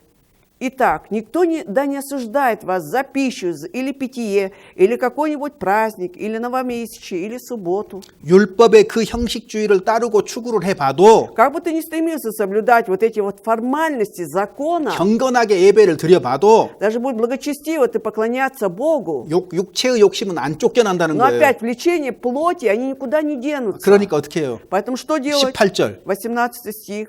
«Никто да не обольщает вас самовольным смиренным мудрием и служением ангелов, торгаясь в то, чего не видел, безрассудно надмеваясь плотским своим умом». 겸손하려고 노력을 하고 Когда стараешься быть в смирении, 천사를 숭배를 하고 служишь ангелам, 환상도 추구를 하고 ты будешь стремиться ко всяким 신령한 것을 막 체험해 보려고 그래요. видениям, испытать на себе что-то супердуховное. 그래도 육체의 욕심이 안 쫓겨나는 Но все 거예요. равно вот эти вот желания плоти не будут изгнаны от тебя. 그러니까 어떻게 해요 이제? Поэтому что теперь делать? 사람들이 가장 일반적으로 하는 거. Люди обычно что, к чему прибегают? Как 21절입니다. 21절. 21 стих. «Не прикасайся, не вкушай, не дотрагивайся». 뭐예요? 금욕주의입니다. То есть здесь 금욕주의. уже речь идет об аскетизме, воздержании. 이건 Да? 안 만지고 저건 안 하고 Того не касайся, это не делай. 그래서 뭐 안 하는 걸로 쭉 이렇게 하는 거예요 То 이제. есть смотрите, что какие-то запреты идут, да, что-то не 그래도 делать. 육체의 욕심은 쫓겨나지 Но 않아요. тем не менее опять это влечение плоти будет оставлено. 23절입니다. 23 стих. «Это имеет только вид мудрости в самовольном служении, смиренно мудрее изнурение тела, в некотором небрежении о насыщении 지금까지 плоти». 골로새서 2장에서 말한 이 모든 것들이 통해서도 Вот даже через все это, о чем до сих пор говорилось во 2 главе Колоссянам, 육체 쫓는 거를 금하는데 유익이 조금도 없다. это абсолютно не будет иметь никакой пользы для того, чтобы избавиться от влечения 그것은 плоти. 해결책이 아니다 그 То есть 말이잖아요. имейте в виду, это не является решением 근데 проблемы. 교회에 나오는 많은 사람들이 Но многие люди, которые ходят в церковь, 골로새서 2장에 말하는 어느 이런 것들의 근처에서 맴돌고 있는 거예요. без 계속해서. конца они без конца вертятся вокруг этого, что написано во 2 главе Колоссянам. 그러면 도대체 어떻게 하란 말이냐 그 말이에요. Ну тогда вопрос, что же тогда делать? 골로새서 2장 19절이 답입니다. Ответ мы находим в 19 стихе 읽어보겠습니다. 2 главы Колоссянам. «И не держась главы, от которой все тело составами и связами, будучи соединяемо и скрепляемо, растет возрастом Божьим». 자, 머리를 붙들지 않고 있는 거예요. То есть они не держатся за главу. 자, 여기 머리가 나오고 Тут речь идет о главе, 온 몸이 머리로 말미암아서 마디와 힘줄로 공급을 받는다. от которой все тело составами и связами, будучи соединяемо, то есть подкрепляется. 그리스도가 머리로 있어요. Иисус является главою. 그러면 그리스도의 몸이 뭐예요? А тогда телом Христом что является? 머리와 몸이 붙어 있는 거잖아요. Они же, 붙어 있는 거. голова соединяется с телом, да? 교회예요, 교회. Это церковь. 거듭난 사람들의 무리. Это народ Божий, рожденный свыше. 그러니까 그리스도 예수 안에 있다 그 말은 뭐예요? Поэтому в итоге, что означает находиться во 거듭난 무리 Христе? 가운데에 있다 그 말이에요. Находиться среди народа, рожденного 그러면 свыше. 여기서 뭐가 있어요? А здесь что мы получаем? 너희가 하나님의 성전인 것과 하나님의 성령이 너희 안에 거하시는 것을 알지 못하느냐 Неужели 그랬잖아요. вы не знаете, что вы из храм Бога живого? 그러니까 교회의 지체로 참여가 되었을 И 때에 когда ты уже являешься членом вот этой церкви, тела Христова, 생명의 성령의 힘이 공급이 되는 거예요. вот тогда ты получаешь закон силы жизни. 그러면은 그 힘으로 Силу. 그 성령의 힘으로 И тогда, благодаря силе Святого Духа, 육체의 육신의 행실을 죽일 수 있는 거예요. ты 이길 수 можешь 있는 거예요. умершлять, преодолевать дела плотские. 이렇게 연합해가지고 신앙이 자라간다 그 말이에요. 강해진다 그 То есть 말이거든요. вот так вот соединяясь, ты будешь возрастать возрастом Божьим. То есть вера будет расти у тебя, укрепляться. 자, 이해되셨습니까? Я надеюсь, вы поняли. 그러니까 우리가 Поэтому мы... 그리스도인들이 모이는 곳에 함께 하는 것이 매우 중요한 И 거예요. насколько теперь важным, понимаем, находиться среди собраний рожденных свыше людей. Если вы христиане. 주일에 나오지 않는 것이 죄는 아닐지라도 Но даже, может быть, это не грех, когда человек пропускает воскресное служение. 그런 그리스도인의 몸을 소홀히 여기면 Но когда он будет пренебрежительно относиться к телу 그럼 Христову, 뭐가 되겠어요? и тогда что будет? 힘이 없어요. 힘이. Силы будет мало. 그러니까 Не 주님 будет. 말씀대로 못 살아요. И этот человек не сможет жить по Слову 그러니까 Божьему. 능력도 안 나타나요. И никакая сила не 신앙의 проявляется. 진보도 안 나타나는 Не 거예요. будет прогресса веры его. 최선을 다해서 모이기를 힘쓰는 게 그래서 우리에게 권면하는 말이잖아요. 있잖아요. поэтому есть слова назидания, чтобы сделать все возможное от себя, чтобы собирались. 주님 오실 때가 가까울수록 Чем больше приближается пришествие 모이기를 Господа, 패하는 어떤 사람들의 습관과 같이 하지 말라 не 그랬잖아요. подражайте тем людям, которые оставляют свои собрания. 처음에 교회가 시작될 때에 Когда были первые ранние церкви, 어떻게 그렇게 강하게 성령의 역사가 나타나서 수많은 사람이 구원받습니까? как же так было такое сильное проявление Святого Духа, что столько людей получали спасение? 날마다 모이기를 힘썼다고 돼 있죠. Потому что 날마다 написано, что 모였다. они подвязались, старались. 날마다 그리스도의 몸된 교회 가운데서 머리로부터 공급을 받는 거예요. И ежедневно они собирались. Мы должны также находиться в этой теле Христовом, чтобы получали силу от главы Иисуса Христа. 생명의 성령의 힘이 계속 공급돼요. 눈에 보이지 않는 상태 속에서. И вот этот закон жизни, да, Духа будет всегда подкреплять нас. Это 엄청난 невидимо. 구원의 역사가 나타나잖아요. И тогда будет проявлять, действительно будет больше спасаемых 우리 시대 людей. 어때요? А в наше время как? 사람들이 정해놓고 살아요. Люди вот определили и живут. 주일 오전은 모이는 시간. До обеда в воскресенье я собираюсь. 다른 날은 다 못 가도 이날은 가야 돼. В другие дни я не смогу, но в этот день я должен быть в церкви. 그 다음에 더 이상 시간 안 내요. И больше уже не уделяет время. 그죠? Так ведь? 다른 시간 안 가는 거 문제 없어요. Проблемы нет, если я не буду посещать другие собрания. 더군다나 우리 모임 같은 경우 은혜롭게도 은혜로운 건지는 모르겠지만 Я не знаю, 안 온다고 해서 누가 왜 안 오느냐고 따지지도 묻지도 않잖아요. Не знаю, это благодать или нет, повезло нам или нет, но то, что в нашей церкви кто-то пропускает какое-то собрание, никто не будет спрашивать, почему ты пропустил, так ведь? 그러니까 무슨 힘이 있겠어요. Поэтому, ну какая может быть сила?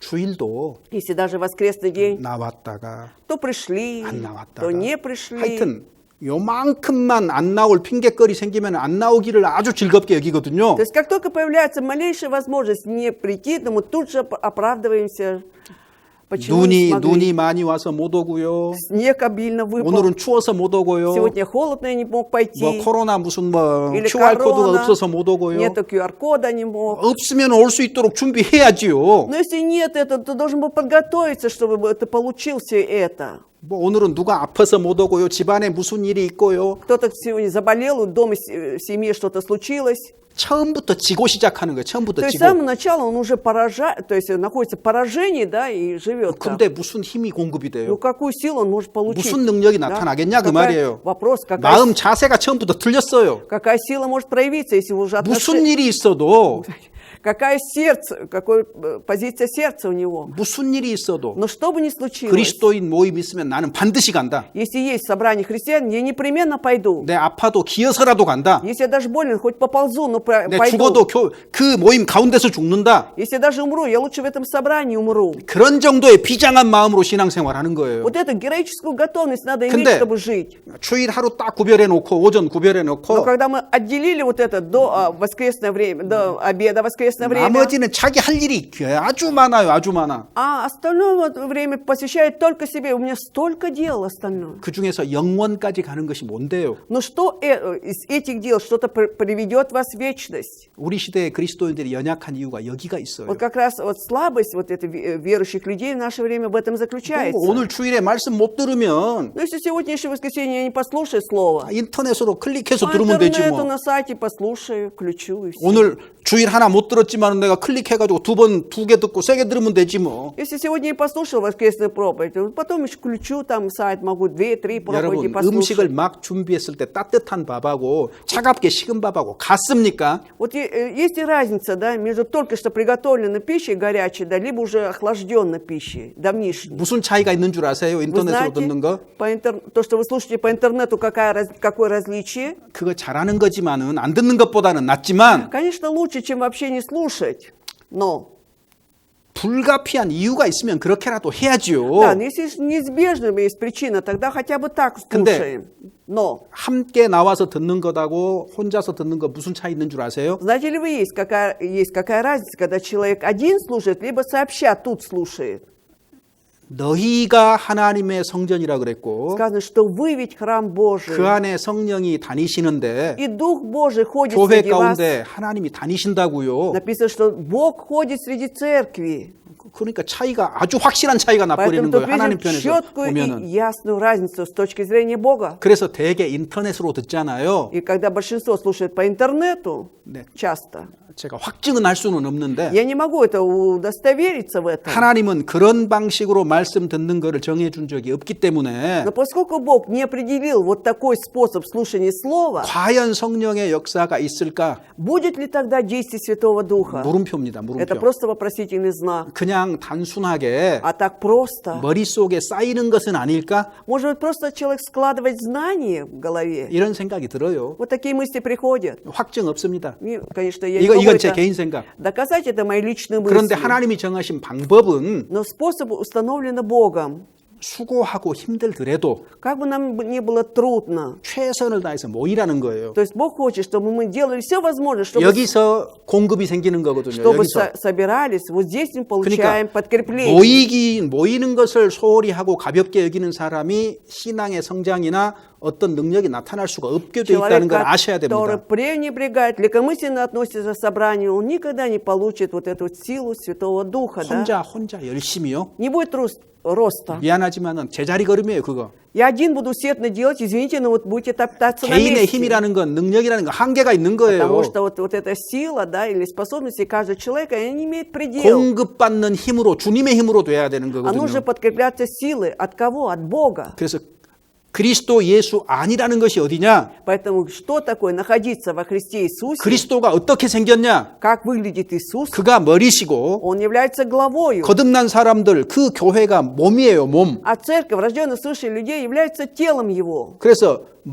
그리스도의 몸된 교회 가운데 참여가 돼야만 И только когда ты будешь причастником вот этого тела Христова, церкви, 공급이 있는 ты 거예요. будешь подкрепляться. 고린도전서 12장 12절입니다. 1 Коринфян, 12 глава, 12 стих.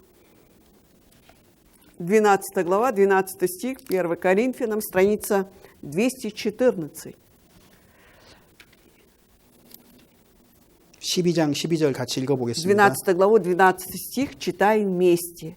«Ибо, как тело одно, но имеет многие члены, и все члены одного тела, хотя их и много, составляют одно тело, так и Христос». 그리스도가 어떻게 생기셨어요? Итак, как выглядит Христос? 몸은 하나인데 Тело одно, 많은 지체가 있어요. членов много этого 지체가 다 тела, 다르지만은 они все разные, 다 한 몸이에요. но они составляют одно тело. 그리스도도 이렇게 생겼다 그 То 말이잖아. и Христос вот такой сказан. 그래서 그 안에서 유대인이나 헬라인이나 다 한 성령으로 세례를 받고 한 몸이 되고 한 성령으로 마시게 했다 그랬잖아요. И все находятся в одном духе, что в Иисусе Христе, что елены или иудеи, они напоены одним духом. 몸은 머리하고 연결돼 있습니다. Тело соединено с то есть с головой. 자, 그리스도의 몸이 하나니까 И поскольку тело Христово одно, 그리스도와 연결되어 있는 그 몸에 생명의 성령의 힘이 있다 그 и 말이에요. в этом теле, соединенном с головой Христа, там будет жизнь. 그래서 교회와 연결이 되어서 И, значит, ты связан с церковью, 정상적으로 공급을 받으면은 когда ты нормально будешь подкрепляться, 어떤 일이 생겨요? что происходит? 영의 생각을 하는 거야. 영의 У 생각. тебя будут помышления духовные. 그리고 성령이 주시는 힘을 받아요. То есть получаешь силу от Духа 그 Святого. 육신의 행실을 죽이게 돼 Ты 있어요. будешь умышлять дела плоти. 그리고 성령의 인도를 받게 И 되는 거예요. будешь водим Духом 그래서 Святым. 골로새서 3장 2절에 Поэтому Колоссянам 3 главе 2 стихе 위의 것을 생각하고 땅의 것을 생각하지 말라. там написано: помышляйте о горнем, а не о земном. 위의 것이 뭐예요? Что такое горнем? 영의 생각을 말하는 거예요. Это помышление духа уже, да? 그러므로 땅에 있는 지체를 죽이라. Поэтому умышляйте тела земные, 그리스도 예수 안, 즉 члены земные. 주님의 몸된 교회에 들어가야만 Ты должен 가능한 войти 일이에요. в это тело Христово, тогда все будет возможно. 그래서 공급받은 힘으로 육신을 이겨 나가게 돼 있는 И 겁니다. подкрепившись силой, ты будешь побеждать дела плоти. 그 사람이 정상적으로 살 수 있는 거예요. Вот такой человек может жить нормально христианской жизнью. 이것이 성령의 인도를 받는 거예요. Вот что такое быть водимым Духом Святым. 다른 방법 없어요. Другого способа нет. 그래서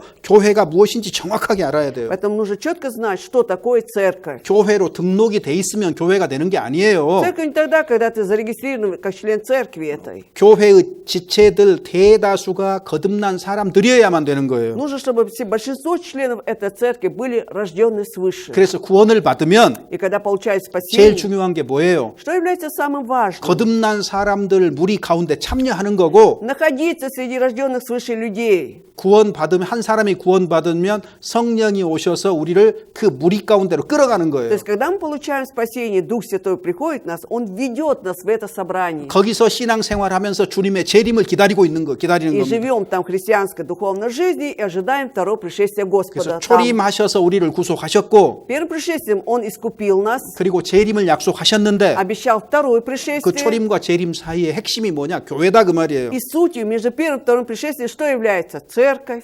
자, 그래서 주님을 머리로 받드는 무리가 교회가 되는 겁니다. Итак, церковь, которая имеет Иисуса Христа как главу. 자, 어떤 사람들이 она 말해요. будет 어떤 подкрепляться. 사람들이 말해요. Некоторые говорят так. 죄 사함 거듭남의 비밀을 딱 깨닫고 Как только он понял вот эту суть или тайну рождения свыше, что он получил прощение 종의 грехов, 인도를 받아야 된다. ну, 종의 인도를 받아야 된다. и нужно, чтобы ты был Вадим рабом или слугой. 성경에 그런 말 어디가 있어요? А где такие слова есть? 성경은요, 우리한테 성령의 인도를 받으라. Библия говорит, чтобы мы были водимы Духом Святым. 말씀의 인도를 받으라고 То есть 했어요. сказал, чтобы были водимы Словом 종의 Божьим. 인도를 받으라고 한 적 없어요. Никогда не было сказано, чтобы мы были водимы каким-то рабом. 종이라는 거는 Раб, 하나님이 사용하시는 도구에 он 불과해요. является только инструментом, который использует Бог. 종에게 무슨 능력이 있겠어요? 하나님이 주시지 않는다면 Если Бог не даст, какая сила у этого раба? 이렇게 종의 인도를 받는 게 아니라 성경은 성령의 인도를 받으라고 얘기하고 Поэтому 있어요. Библия четко и ясно говорит, быть водимым не рабом, а 그렇게 Духом Святым. 그런 생각들이 머릿속에 들어가면 И когда вот такие мысли входят в твою голову, 그때부터 성경과 다른 길, 곁길로 가게 돼 있어요. 필연적으로. если, допустим, ты считаешь, что ты будешь водим рабом, тогда ты точно пойдешь по другому пути, отличающемуся 결국은 от 그 Библии. 종을 섬기게 돼 И в 있어요. итоге ты будешь служить вот этому рабу. 그것이 성경과 완전히 다른 이단이다 그 말이에요. Имейте в виду слуге, это полная ересь, отличающаяся от Библии. 자, 그래서 Поэтому 그리스도 예수 안이 머리신 그리스도의 몸된 교회라는 사실을 아는 거 굉장히 중요해요. Поэтому очень важно находиться во Христе Иисусе. Это находиться в теле Христовом, где главой является Иисус Христос, находиться в церкви. 자기 혼자 애써서 노력하는 거 아닙니다. Это не 신앙생활은. значит, что ты будешь сам стараться и жить один духовной жизнью. 자, 디모데전서 3장 16절에 보면은 1 Тимофея 3,16. 크도다 경건의 비밀이여 То есть великая большая тайна благодати. 그렇지 않다 하는 이가 없도다. Тайна благочестия. 뭐가 경건의 비밀이냐고요. В чем заключается тайна 자, благочестия? 디모데전서 Давайте откроем 1 Тимофея 3장 3 глава. 1 Тимофея 3 глава 16 стих. Страница 254. 다 읽을 필요 없어요. 다 읽을 필요 없고요. 거기 크도다 경건의 비밀이여 아닌데요?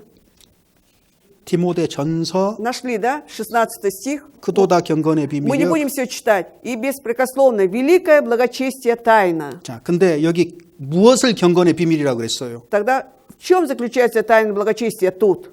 자, 14절 15절입니다. 14-15 стихи. «Сие пишу тебе, надеюсь вскоре прийти к тебе, чтобы, если замедлю, ты знал, как должно поступать в Доме Божьем, который есть церковь Бога живого, столб и утверждение истины». 하나님의 집이라 그랬어요. Это Дом Божий, сказано. 이것이 하나님의 교회라 그랬어요. Это церковь Божья. 교회 Да? 핵심이 뭐예요? И суть церкви в чем заключается? 진리의 기둥과 터라. 진리가 가장 중요한 거예요. 말씀이 가장 중요한 거예요. Что она стоит на столпе утверждения истины. То есть слово является очень важным. 그래서 교회를 통해서 진리의 말씀이 증거가 될 때에 И когда через церковь вот это слово Божие и слово истины будет свидетельствоваться, 모인 사람들의 마음 가운데 주님이 하나님이 다니신다니까요. и тогда среди собравшихся людей Господь Бог будет ходить. 그래서 Вот о чем 필요한 речь. 지식과 힘을 공급을 하는 거예요. Он будет давать новые силы, какие-то знания. 이게 눈에 보이지 않는 거예요. Это все невидимо. 그런데 이렇게 계속해서 다니면서 공급을 받으면 Но когда вот Иисус будет ходить, да и будем подкрепляться от Него, 그 삶의 모습이 달라지는 거예요. тогда человек уже по-другому живет. 뭐 이런저런 마음에 들고 안 들고의 문제가 아니고요. Тут вопрос не в том, да, что вот то нравится, это не нравится. 여기 모인 사람들 대다수가 부족한 점이 있고 불완전할지라도 거듭난 사람이냐의 문제입니다. Вопрос в том, что как бы ни было много каких-то недостатков у каждого человека здесь, но самое главное, что это рожденные свыше люди. 자, 그래서 로마서 6장부터 7장까지 전개되는 그 과정을 쭉 한번 생각을 해보세요. И поэтому мы должны вот посмотреть на этот процесс, который разворачивается в 6 и 7 главах к римлянам. 이것이 구원받은 사람 속에서 일어나는 순서고 과정이에요. Вот это тот процесс, наверное, и тот порядок, который происходит в жизни спасенного человека. 이제 그 다음 질문으로 넘어가 봅시다. Теперь переходим к следующему вопросу. 로마서 8장 31절에서 35절. 8 глава с 31 по 35 стихи. 8 глава с 31 по 35. Читаем вместе. «Что же сказать на это? Если Бог за нас, кто против нас?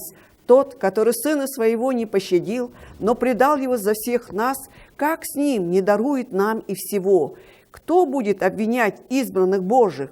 Бог оправдывает их. Кто осуждает? Христос Иисус умер, но и воскрес.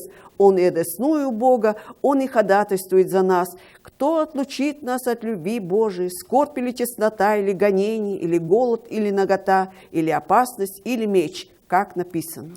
그런즉 이 일에 대해서 우리가 무슨 말하리요? Что же теперь сказать на это? 누가 우리를 그리스도의 사랑에서 끊으리요? Кто может отлучить нас от любви Божией? 구원을 확실하게 받은 성도는 안전하다는 것을 말하고 Здесь 있어요. говорится о том, что человек, если он точно получил спасение, он находится в безопасности. 하나님이 의롭다고 하셨고 Если Бог оправдал его, 예수님이 우리를 위해서 죽으셨고 Иисус ради нас умер, 우리를 위해서 직접 기도하고 계시고 Он теперь ходатайствует лично за нас в молитвах. 그런 우리를 누가 그리스도의 사랑에서 끊을 수 И 있겠느냐? кто теперь нас таких может отлучить от любви Божией? 성도는 영원히 안전하다. То есть святые, они находятся в вечной безопасности. 구원 문제가 틀림이 Но 없다면 только чтобы вопрос был спасения точно и ясным. 주님 앞에 решен. 서는 날까지 우리를 이끌어 가실 거다 그 말이에요. Имейте в виду, до дня встречи с Господом, когда предстанем перед Ним, Он будет вести нас. 구원을 이룰 수 있어요, 없어요? Таким образом, можно ли потерять спасение или нет? 없다고 얘기하고 있어요. Тут говорится, 없다. что нет, не сможем, не можем. 성경에서 구원을 잃은 것처럼 보이는 사람들이 있는데 Вот есть такие стихи или местописания, и кажется, читаешь, что действительно человек может получить спасение. 구원을 잃은 것이 아니고요. И есть люди, которые потеряли как бы спасение, но они не спасение потеряли. 처음부터 구원 안 받았기 때문에 곁길로 가는 거예요. Это с самого начала люди не получили спасение, поэтому пошли по другому пути. 그래서 구원 받은 사람도 잃어질 수 있다라고 말한 사람. Поэтому человек, который считает, что и спасенный человек может потерять спасение. 역사 속에서 아르미니우스예요. Вот был в 아르미니우스. истории такой человек, как Арминий. 그래서 아르미니우스의 영향을 받은 사람들이 감리의 교도들이거든요. Вот как раз получившие влияние вот этого от Армения, это были верующие в методистской церкви. 존 웨슬레가 Джон Вестлер, 거듭난 사람 틀림없어요. он точно был рожденным свыше. 근데 구원을 잃을지도 모른다. 잘못 살면은. Но если человек будет жить неправильной жизнью, может быть, он может потерять спасение. 잃는다도 아니고 잃을지도 모른다. Может быть, может потерять спасение. Не то, что потеряет, а может быть. 켈빈은요. А вот Кальвин, 구원받은 사람은 절대로 구원을 이룰 수 없다. он говорит, что если спасенный человек никогда не потеряет спасение. 칼빈이 옳았어요. Кальвин был прав. 그래서 지금도 그런 영향을 받아서 구원을 이룰 수 있다. 잘못 살면 이렇게 말하는 사람들이 Но 있는데 до сих пор есть такие люди, которые под влиянием таких учений считают, что и спасенный человек может потерять 성경은 спасение. 구원은 결단코 이룰 수 없다고 얘기하고 А Библия 있습니다. говорит, что спасение ни в коем случае нельзя потерять. 그래서 로마서 8장 이 후반에가 영원히 안전하다고 얘기를 하는 거예요. 아무도 끊어내지 못한다고 하는 거예요. Вторая часть 8 главы к Римлянам говорит о том, что человек находится спасенный в вечной безопасности. Никто не может его отлучить. 자, 그다음에 이제 로마서 9장부터 11장까지는 С 9 по 11 главы к Римлянам 민족적인 문제를 다루고 있는 거예요. 민족적인 затрагивается 문제. вопрос о народах разных. 자, 9장 봅시다. Посмотрим 9 главу 22절에서 24절. с 22 по 24 стихи читаем. «Что же, если Бог, желая показать гнев и явить могущество свое, с великим долготерпением щадил сосуды гнева, готовых к погибели, дабы вместе явить богатство славы своей над сосудами милосердия, которые Он приготовил к славе, над нами, которых Он призвал не только из иудеев, но и из язычников». 여기는 이제 개인의 애정을 말하고 있는 것이 아닙니다. Здесь ни в коем случае не говорится о предопределении отдельного человека. 유대인과 이방인의 민족적인 관계를 말하고 있는 거예요. Здесь говорится о взаимоотношении между народами, да, то есть между Израилем язычниками и язычниками. 22절에 뭐예요? 진노의 그릇이 누구예요? Вот кто такой сосуд гнева тут, в 22 стихе? 이방인들을 말하는 거예요. Речь идет о язычниках. 원래 예수님 오기 전에는 Потому что до пришествия Иисуса 유대인이라는 그릇과 이방인이라는 두 그릇이 있었다. были два сосуда, да? Первый сосуд представлял иудеев, второй язычников. 그런데 Но 이방인들은 язычники, 멸하기로 준비된 진노의 그릇이다. они представляли сосуд гнева, готовый к погибели. 근데 하나님이 오랫동안 관용하셨다, 참고 Но мы 관용하셨다. знаем, что Бог долгое время был великодушным, терпел долго. 그리고 새로운 그릇을 만드셨다는 И Он 거예요. приготовил новый сосуд 이 уже. 새로운 그릇이 긍휼의 그릇이라 И 그랬어요. это сосуд милосердия, 근데 третий 이 сосуд. 긍휼의 그릇이 뭐예요? И что означает этот сосуд милосердия? 24절에 답이 있잖아요. Ответ 이 24. 그릇은 우리다. Это мы. 유대인 중에서뿐만 아니라 이방인 중에서도 부르신 자들이다. Это те, которые призваны не только из иудеев, но и из язычников. 복음으로 부르셨고 복음을 믿게 То есть 하셨어요. они призваны благой вестью и уверовали в благую весть. 그래서 긍휼의 그릇은 교회라는 새로운 그릇을 하나 만드셨다는 То есть 얘기예요. Бог создал теперь новый сосуд, да, это сосуд милосердия, церковь. 이 교회에 하나님께서 영광을 주시고 И этой церкви, этому сосуду Бог дал славу свою. 교회의 영광의 부요함을 알게 하셨다는 거예요. Он дал, явил богатство славы. 자, 그래서 누가 긍휼의 그릇을 준비하신 하나님을 힐문할 수 있느냐? 하나님께 잘못이 있느냐? 그 말이에요, И 지금. как бы может теперь должен расспрашивать Господа, насколько он не прав, если он дал этот сосуд милосердия? 그러면서 성경 И 인용하잖아요. далее цитируется Библия. 호세아 성경 인용하고 이사야 성경 인용했어요. Осия цитируется Исаия. 호세아 성경에 뭐라고 돼 В 있어요? Исаии как говорится? 내가 내 백성 아닌 자를 내 백성이라. Не мой народ назову моим народом. 이방인의 구원에 대해서 애언한 거예요. Идет пророчество о спасении 그 язычников. 이사야 성경 인용했어요. Теперь Исаия 이제는 провозглашает. 이스라엘 사람들 얘기하는 거예요. Теперь он говорит об Израиле. 이스라엘 израильтянах. 사람이라고 그들이 다 구원받는 것이 아니다는 거예요. Это означает, что от того, что они израильтяне, не все получают спасение. 이스라엘 자손의 수가 바다의 모래 같을지라도 И будет хотя бы число сынов Израиля было как песок морской, 남은 자만 구원을 но 얻으리라. только остаток 그러니까 спасется. 유대인도 구원받아야 되는 거예요. То есть иудеи должны получить спасение тоже. 혈통으로 유대인으로 태어났다고 해서 다 구원받는 게 아니다는 От 얘기잖아요. того, что ты рожден по крови, как иудеи, евреи, это не значит, что все получают спасение. 그런데 여기 이제 로마서 9장에 보면은 Но к Римлянам 9 главе, 여기 12절 13절 한번 봅시다. 12-13 стихи читаем. «Не от дел, но от призывающего сказано было ей, больше будет порабощений у меньшего, как и написано, Иакова я возлюбил, а Исава возненавидел». 자, 여기 에서와 야곱 얘기가 Так, 나오잖아요. речь идет тут об Иакове и Исаве. 그러니까 미리 개인을 이렇게 애정했다 이렇게 생각하면 틀려요. Неправильно будет рассуждать, что, вы видите, отдельно Бог, значит, кого-то предопределил, да? 왜냐하면 Почему? 자, 여기는 민족 얘기지 개인 얘기가 Здесь 아니거든요. опять речь идет о народе, да, одном, а не о личности 여기 каждой. 9장에 바울이 이제 이방인들이 계속해서 구원을 받아가니까 И в 9 главе, поскольку Павел видит, что язычники без конца получают спасение, 유대인인 자기로서는 и он, будучи сам 그럼 иудеем, 하나님 선민인 유대인들 내 동포들은 도대체 어떻게 되냐 그 а 말이에요. что же будет с моими сродниками, соотечественниками, то есть иудеями, что будет? 이런 마음에 근심이 있단 То есть 말이에요. он переживал за это в сердце. 그래서 이스라엘이 어떻게 될 것인가 이제 여기에 대한 답변이거든요. И теперь он дает ответ, что же будет с Израилем. 근데 여기 이제 보면은 이제 하나님이 뭐? 야곱은 사랑하고 에서는 미워했다 이렇게 하심과 같으니라 이렇게 결론이 나와 있단 И 말이에요. теперь вывод делается, как и написано, Иакова я возлюбил, а Исава возненавидел. 그러니까 에서는 장자의 축복이 있었던 이스라엘을 말하는 거고 Значит, под Исавом подразумевается Израиль, который Исав же имел вот это первородство, так? 야곱은요. А Иаков, 축복 받을 수 없는 이방인을 가리키고 있는 거예요. он был как бы, представляет как бы язычников, да, которые не имели права получить благословение. 원래 에서가 축복을 받아야 되는데 Вообще-то Исав должен быть благословляем, да? 팥죽 한 그릇에 장자의 명분을 Но 팔았잖아요. он же продал это первородство за кушание из чечевицы. 유대인들은 Иудеи, 육신적이고 현실적인 문제 때문에 вот из-за каких материальных, каких-то плотских, настоящих проблем своих, 자신들의 참된 복인 예수 그리스도를 배척했어요. они вот отвергли истинное благословение в лице Иисуса Христа. 바울 사도가 깨달은 거예요. И Павел тут понимает, 아, 왜 선민 이스라엘이 복을 받지 ах, 못하는가? вот почему избранный Божий народ Израиль не смог получить 그런데 благословение. 이방인들은 왜 복을 받고 있는가? А почему язычники получают 아, благословение? 그렇구나. 아, 그렇구나. Ах, вот оно что. 창세기 에서가 Что вот бытие Исав, 이스라엘 가리키고 있구나. сам подразумевается Израиль. 복을 받은 야곱이 바로 이방인을 말하고 있는 А получивший 거구나. благословение Иаков, это и есть представитель язычника. 이렇게 이해한 거예요. То есть это язычники. Вот 근데 так понимал 이 성경을 Павел. 가지고 뭐 구원받을 사람 정해줬고 버릴 사람 정해줬고 이게 엉뚱한 얘기하는 거예요, 자꾸. Но когда на основе этого говорят несуразные вещи, вот смотрите, что кто-то был предопределен получить спасение, этот оставлен Богом. 강조하지만 9장부터 11장까지는 민족적인 문제를 다루고 То 있습니다. есть еще раз 민족적. подчеркиваешь, 9 по 11 главы затрагиваются вопросы народа. 자, 그러면 당연히 나올 수 있는 질문이 뭐겠어요? Тогда, естественно, вопрос какой может возникнуть? 11장 1절입니다. 11 глава, 1 стих.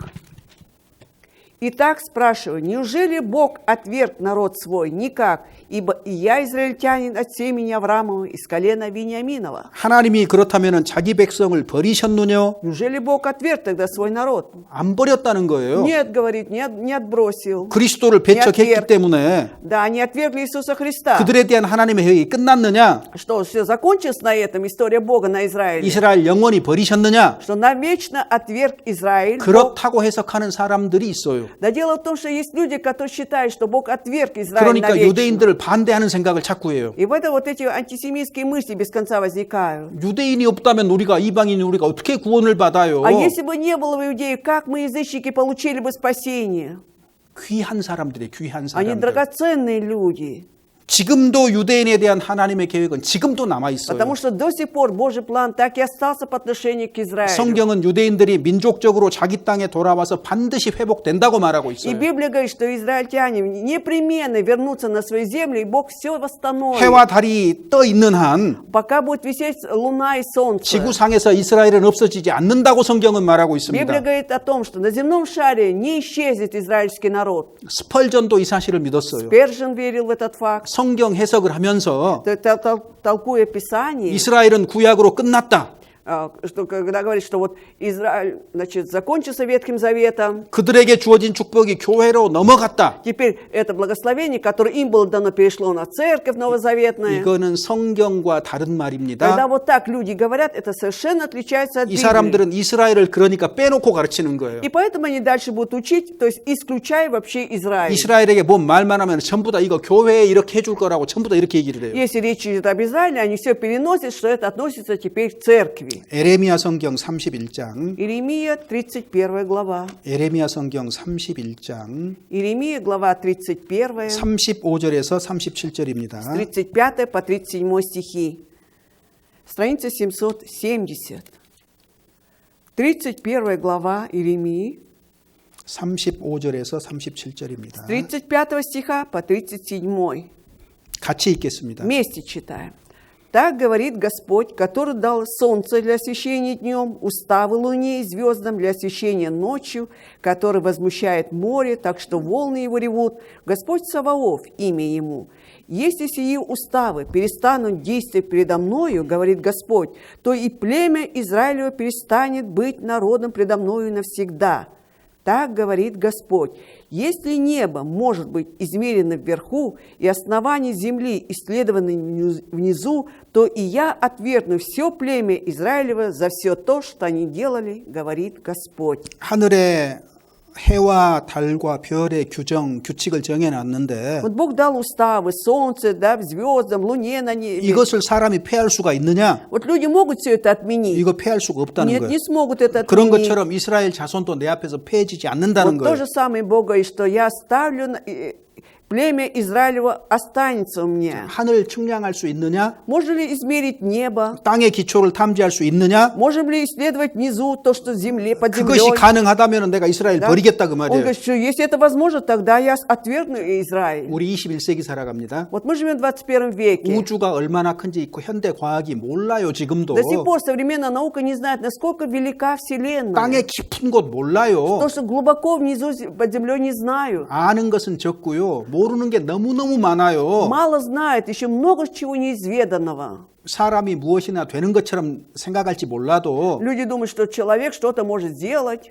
사실 아는 게 너무 적은 게 사람입니다. Но человек именно как раз очень мало еще знает. 이스라엘은 하나 여호와의 증인이에요, 증인. А ведь Израиль это свидетель Господа. 하나님을 증거하는 민족으로 세움을 입었기 때문에 Бог поставил этот народ, чтобы он свидетельствовал о Боге. 역사가 끝날 때까지 이 땅에 존재하고 И до скончания истории они будут существовать на этой земле. 우리 시대는 그들이 이제는 하나님께로 돌아와서 한 사람 두 사람 구원받기 시작했어요. И уже в наше время среди израильтян уже многие люди обращаются к 그래서 Богу. 이스라엘을 빼놓고 성경을 가르치면 잘못 이해하게 딱 돼 있는 겁니다. И если, допустим, Библию преподают без Израиля, тогда человек точно неправильно поймет эту 이스라엘의 книгу. 불순종으로 이방인에게 구원을 베푸시는 게 하나님의 뜻이고 Воля Божия заключалась в том, что из-за непослушания Израиля благодать спасения перешла на язычников. 교회 시대에 이방인의 불순종으로 말미암아서 유대인에게 구원받도록 하는 것도 하나님 뜻이에요. И также воля Божия, чтобы во время церкви из-за непослушания язычников благодать опять перешла к евреям. 로마서 11장 34절 보시면은 К Римлянам 11 глава 34절입니다. 34 стих. «Ибо кто дал ему наперед, чтобы он должен был...»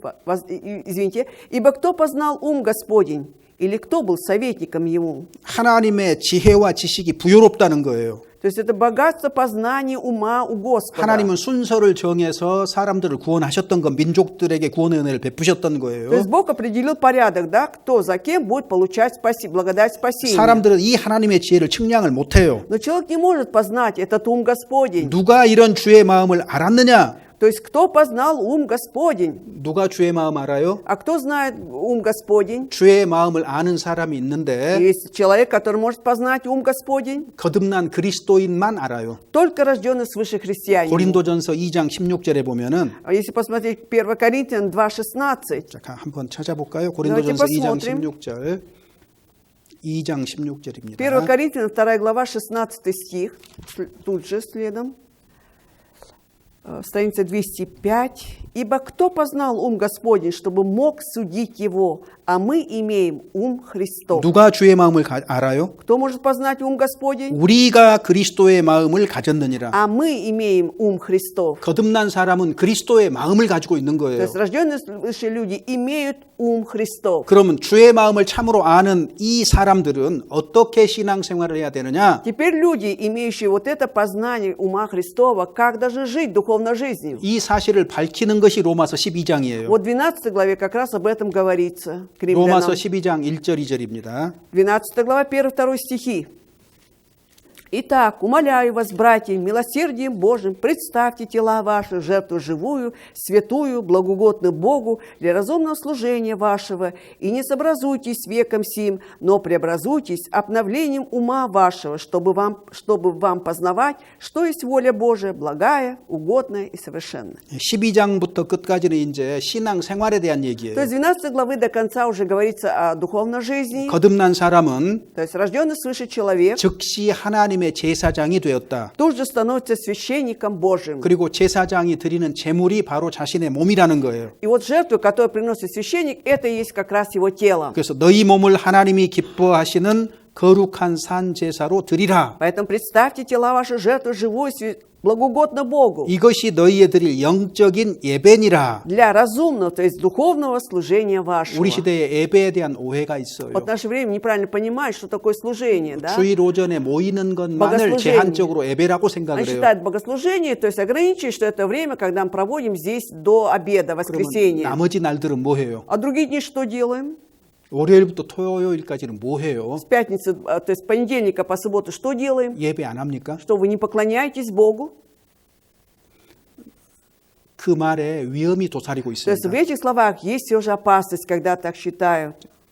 우리는요 구원받는 날부터 Мы со дня получения 주님 спасения 만나는 순간까지 до момента встречи с Господом. 우리의 삶 자체가 날마다 예배가 되는 거예요. То есть наша 날마다. жизнь каждый день является поклонением Богу. 그 예배 중에 하나가 주일 Да. 아침에 모이는 거예요. Разумное служение. И вот среди этого служения мы одну часть отдаем, когда приходим 그래서 сюда. 예배를 주일 오전으로 딱 제한을 해놓으면 А когда вот это вот духовное служение мы ограничим только вот эти до обеденного времени 그런 생각을 воскресенья, 머릿속에 딱 집어넣으면은요, как только это будет сидеть у нас в голове только, 그리스도인답게 살기 어렵습니다. очень сложно жить, как подобает христианам. 그건 속은 거예요. Человек 그건 обольщается. 성경의 가르침이 아니에요. Это не библейское учение. 구원받은 날부터 Со дня 날마다 우리는 예배입니다. Получение спасения каждый день для нас это разумное служение. 그 идет. 구약의 언어로는 제사라고 돼 있고 То есть если взять вот этот термин ветхозаветного времени, это жертва, 신약의 말로는 예배예요. а новозаветное время это служение.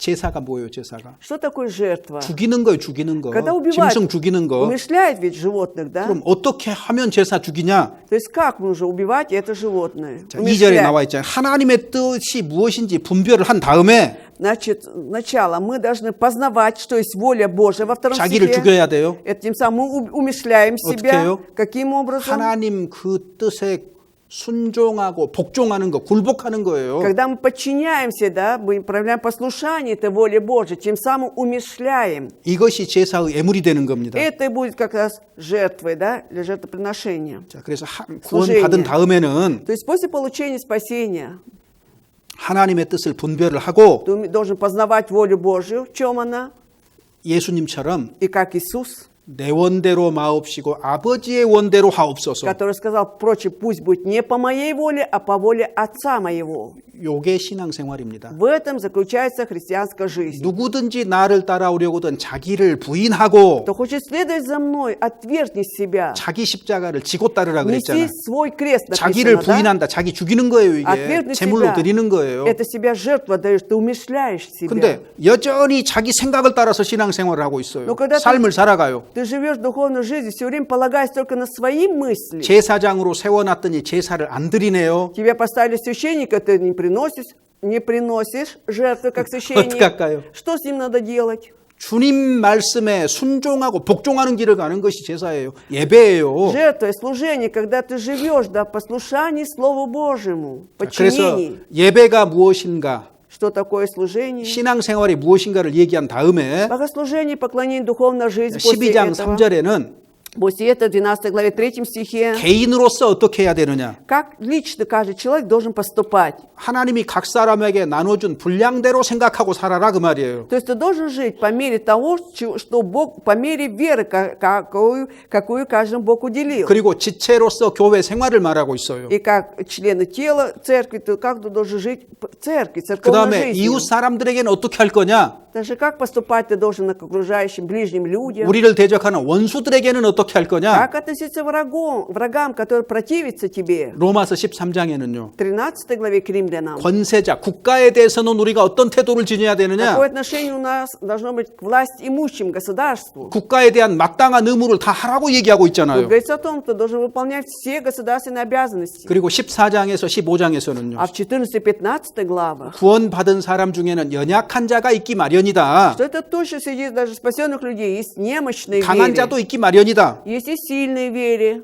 그래서 특별히 구원받은 사람은 다른 성도 판단하는 것을 조심하라고 И 말합니다. поэтому особенно, если спасенный человек, он должен быть очень осторожен насчет осуждения других верующих. 다른 형제자매 판단하는 것을 극도로 조심하라. 특별히 조심하라. Крайне особенно быть осторожным, чтобы осуждать другого рожденного свыше человека. 네가 어찌하여 네 형제를 판단하느뇨? Что кто ты, что ты можешь осуждать брата своего? 어찌하여 네 형제를 업신 여기느뇨? Почему ты пренебрегаешь брата, осуждаешь, 우리가 унижаешь 다 брата? 하나님의 심판대 앞에 서리라. Ведь все мы предстанем на суд Христов. 형제 자매 판단하는 문제가 일반적이기 때문에 Поскольку это общно, да, то как 이것이 правило, 하나님 심판대 앞에서 내 입으로 직접 고해야 될 사안이라고 말하고 있는 거잖아요. люди вот осуждают своих рожденных братьев и сестер, и поэтому он должен помнить о том, что он должен потом отчитаться на суде Христовом за каждое слово свое. 구원받은 사람은 Спасенный человек 구원받은 다음에 после получения спасения 어떻게 신앙생활을 했는지 как он жил духовной жизнью, 판단을 받은 일이 있어요. вот будет он судим потом. 그러니까 어떻게 신앙생활하는 거 조심하라. Поэтому будь осторожен, как ты живешь уже христианской жизнью. 특별히 형제를 판단하는 걸 아주 조심하라 이렇게 Поэтому 강조하고 있는 거예요. просто подчеркивается, будь очень осторожен, особенно в плане осуждения брата или 제가 сестры. 시간이 없어서 12장부터 14장까지는 제가 안 찾아봤습니다. Поскольку 집에 не 가서 хватает 천천히 времени, 읽어보세요. мы сильно не останавливались на 12 и по 14 главы. Дома можете перечитать внимательно. 자, 로마서를 통해서 우리가 알 수 있는 것은 То, что мы можем узнать через эту книгу 사람이 Римлянам, 의롭다 하심을 얻는 것은 행위에 따라서 되는 것이 아니고 믿음으로 된다. что человек получает праведность от Бога не через дела, а только через веру. 의롭다함을 받은 다음에는 죄에 거하지 않고 바르게 살아야 되는데 После получения праведности он не должен пребывать в грехе, должен жить правильно. 이것을 위해서는 그리스도 예수 안으로 들어가야만 되는 А 것이다. для этого нужно только войти во Христа Иисуса. 공급받은 그 힘으로 살아가야 된다. И будешь жить как раз той силой, которую ты будешь получать от Него. 도대체 어떻게 하는 것이 예배하는 거냐? А что такое разумное служение? 주님의 뜻과 말씀 앞에서 자신을 굴복시키는 것이 영적인 예배다. И духовное служение, разумное служение, когда подчиняешь себя воле Божией. 이거를 순서대로 쭉 얘기를 했잖아요. То есть вот в таком порядке подробно написано в этой книге. 이런 과정으로 이 코스로 가는 것이 성경이 말하는 올바른 믿음이 되는 거예요. Вот когда человек идет по этому курсу, маршруту, да, о котором говорит Библия, вот тогда будет у тебя правильная 이것이 вера. 정상적인 믿음인 겁니다. Это будет нормальной верой. 자, 그런데 Но, 하나님이 정해주신 이 코스로 길을 가다가 보면은 무슨 일이 생기냐 그 말이에요. но теперь что может произойти, когда ты вроде идешь по этому курсу, установленному Богом? 어떤 일이 생길까요? Как вы думаете, что может происходить? 사람들의 반대를 만나게 될 Когда 겁니다. люди будут противиться тебе. 예수님을 미혹해하는 자라고 말했어요. 유대인들이. Иисус говорил, что вот они, иудеи, называли Иисуса обольстителем, как бы, да, что он обольщает 유대 людей. 종교가들은 예수님을 바알세불이다, 귀신의 왕이다. А вот эти религиозные лидеры, да, вот они как говорили об Иисусе Христе, что он является лидером, то есть князем бесовским, 귀신 들린 자라 그랬어요. 예수님을. Веельзевулом, даже бесноватым Иисуса называли. 바울 사도에게는요. А насчет Павла, как говорили, 이단의 괴수다, 미쳤다 он 그랬다고요. является чуть ли не главарем вот этой ереси, что он сошел с ума. 사도행전 28장 22절에는 Деяние 28 главе 22 стихе 이 파에 대해서는 어디서든지 반대를 받는다고 말하고 и 있어요. написано, что в любом месте, если ты относишься к этой группе, ты будешь получать сопротивление. 우리가 이 모스크바의 교회로 존재하는 한 Пока мы существуем, как Московская церковь здесь, 우리를 뭐라고 비난하고 공격할 거예요. все равно нас тоже будут обвинять, нападать на нас. 세상 사람들이 아니고 И не мирские это люди 하나님을 делают, 믿는다고 하는 사람들이 그럴 거예요. а люди, верующие в Бога, будут так поступать. 마귀가 뭘 싫어할까요? Что не нравится дьяволу? 마귀는요, 우리가 교회 생활 열심히 하는 거 하나도 겁 안 내요. То есть дьяволу абсолютно не страшно, когда мы усердно ходим в 교회 церковь. 다니라고 해요, 다니라고. Он 열심히 다니라고 Он 해요. будет говорить, поощрять, ходи, ходи усердно, 착하게 살라 그래요. живи доброй жизнью. 마귀는 그런 거 하나도 안 То есть 두려워요. дьявол абсолютно не боится. 근데 뭘 두려워할까요? От чего же он будет 사람이 бояться? 회개하고 복음을 믿어서 거듭나는 거 두려워요. 거듭나는 거. Богу, то есть дьявол боится, когда человек покается, уверит Евангелие и родится свыше. Вот чего боится 확실히 дьявол. 구원받고 신앙생활 하나님 말씀 따라 하는 거 두려워해요. Он боится, 싫어해요. когда человек точно получил спасение и живет по Слову Божьему. Ему 그래서 это не нравится. 구원받지 않은 사람을 구원받게 할 때에 И когда человека, допустим, он не был спасен, но ты помогаешь ему получить спасение, 이단이란 소리를 하게 ты 되고 будешь слушать свой адрес, что ты ересь несешь, 미워하고 핍박하게 돼 тебя будут 있어요. ненавидеть, тебя будут гнать. 육으로 난 자가 성령으로 난 자를 핍박하는 것과 같은 거예요. Это равносильно тому, что рожденный по плоти будет гнать рожденного по духу. 우리가 복음 전하고 거듭나게 하면은요. Когда будем благовествовать, чтобы люди рождались свыше, 복음이 확실하게 전해지면은요. когда четко будем доносить благую весть, 마귀가 있으니까 미움받는 게 정상이다 그 и 말이에요. поскольку существует дьявол, это нормально, что нас будет за это ненавидеть. 신앙생활 확실하게 하는데 Мы вроде правильно, нормально, духовно, 미워하는 사람이 없고 반대하는 사람이 없다면 그게 이상한 거잖아요. духовной жизни, но когда не будут, да, вот нас ненавидеть, там против идти, тогда это будет странно, да. 우리가 이 세상에 살지만은 Мы живем в этом мире, 이 세상에 속한 자들이 아니잖아요. но не принадлежим этому миру, ведь так? 하나님의 영광이 무엇인지 마귀도 알아요. Дьявол даже знает, что такое слава Божия. 그래서 구원받은 구원받은 사람의 신앙생활 바르게 하면 눈에 가시처럼 싫어한다니까요. То есть, когда вот человек получает спасение, рождается свыше, это очень не нравится дьяволу, это как 어떻게 бельмо. 하든지 신앙생활 잘 못하게 만들려고 넘어뜨리려고 합니다. Любым путем он сделает так, чтобы человек жил в неправильной духовной жизни, чтобы он упал. 그럼에도 불구하고 우리가 복음을 전해야 되는 이유가 뭐예요? Но невзирая на все это, почему мы должны дальше благовествовать? 왜 우리는 복음을 전해야 되는가? Почему мы должны дальше благовествовать? 그것이 진리이기 때문에 전하지 않을 수가 없어요. Потому что все это истина, и поэтому мы не можем молчать уже. 복음을 안 믿는다면 Если человек не верует в благую весть, 어떤 방법으로도 구원을 얻을 수가 없기 때문입니다. никаким другим путем он не сможет получить спасение. 복음으로 말미암은 궁극적인 결말이 얼마나 영광스러운 건지 성경이 말하고 있기 때문이기도 해요. Потому что Библия говорит, что получает в итоге человек, какую славу получает, если он уверует в 우리가 이 Евангелие. 세상에서 복음으로 말미암아서 잠시 어려움을 겪을지는 몰라도 Да, живя в этом мире, мы из-за этой благой вести, может, немножко там пострадаем. 주님 만날 때 그것이 얼마나 풍성한 부요한 영광으로 바뀔지 우리는 압니다. Но мы знаем, что когда встретимся с Господом, что все это поменяется потом в вечную славу. 이 세상에서는 어려울 거예요. В этом мире будет трудно. 그런데 주님이 오실 때는요. Но когда придет Господь, 영광을 얻게 될 мы 거란 말이에요. получим славу. 이것이 그리스도인이 가는 길입니다. Вот этот путь, по которому идут христиане. 이것이 로마서가 말하는 올바른 믿음의 도리이고 길인 거예요. Вот это учение о правильной вере, и это путь, о котором говорит послание к римлянам. 특별히 로마서 6장부터 8장까지 그 연결고리들 과정들을 조금 잘 숙지하시고 이해했으면 Хотелось бы, 좋겠어요. чтобы вы хорошо еще усвоили именно с 6 по 8 главы. 예, 오늘 거기까지 말씀드릴게요. На этом все сегодня. 예, 같이 Давайте 기도하겠습니다. помолимся вместе. 예, 하나님 감사합니다. Благодарим Тебя, Бог наш. 저희들 복음으로 구속해 주시고 천국의 소망 가운데 살게 하심을 Благодарим, 감사합니다. Господь, что Ты искупил нас благой вестью, Господь, и даешь нам жить, уповая на Царство Твое. 거듭난 사람으로서 주님 오실 때까지 더욱 깨어서 주님의 말씀에 순종하고 복종하는 삶을 살아가도록 인도하여 Веди нас, 주시옵소서. Господь, если мы рождены свыше люди, чтобы до дня встречи с Тобой, Господь, мы бодрствовали, жили еще больше послушаний Слову Твоему. 비록 연약하고 부족할지라도 Пусть 저희들을 통해서 더 많은 사람들이 구원의 은혜를 받을 수 있도록 역사하여 И пусть 주시옵소서. мы еще немощны, еще слабы, Господь, но Ты действуй среди нас так, чтобы через нас еще больше людей получали спасение. 우리를 구속하시고 부활하신 주 И во имя 예수님 이름으로 искупившего, 기도드립니다. воскресшего нас Господа Иисуса Христа возносим эту молитву. 아멘.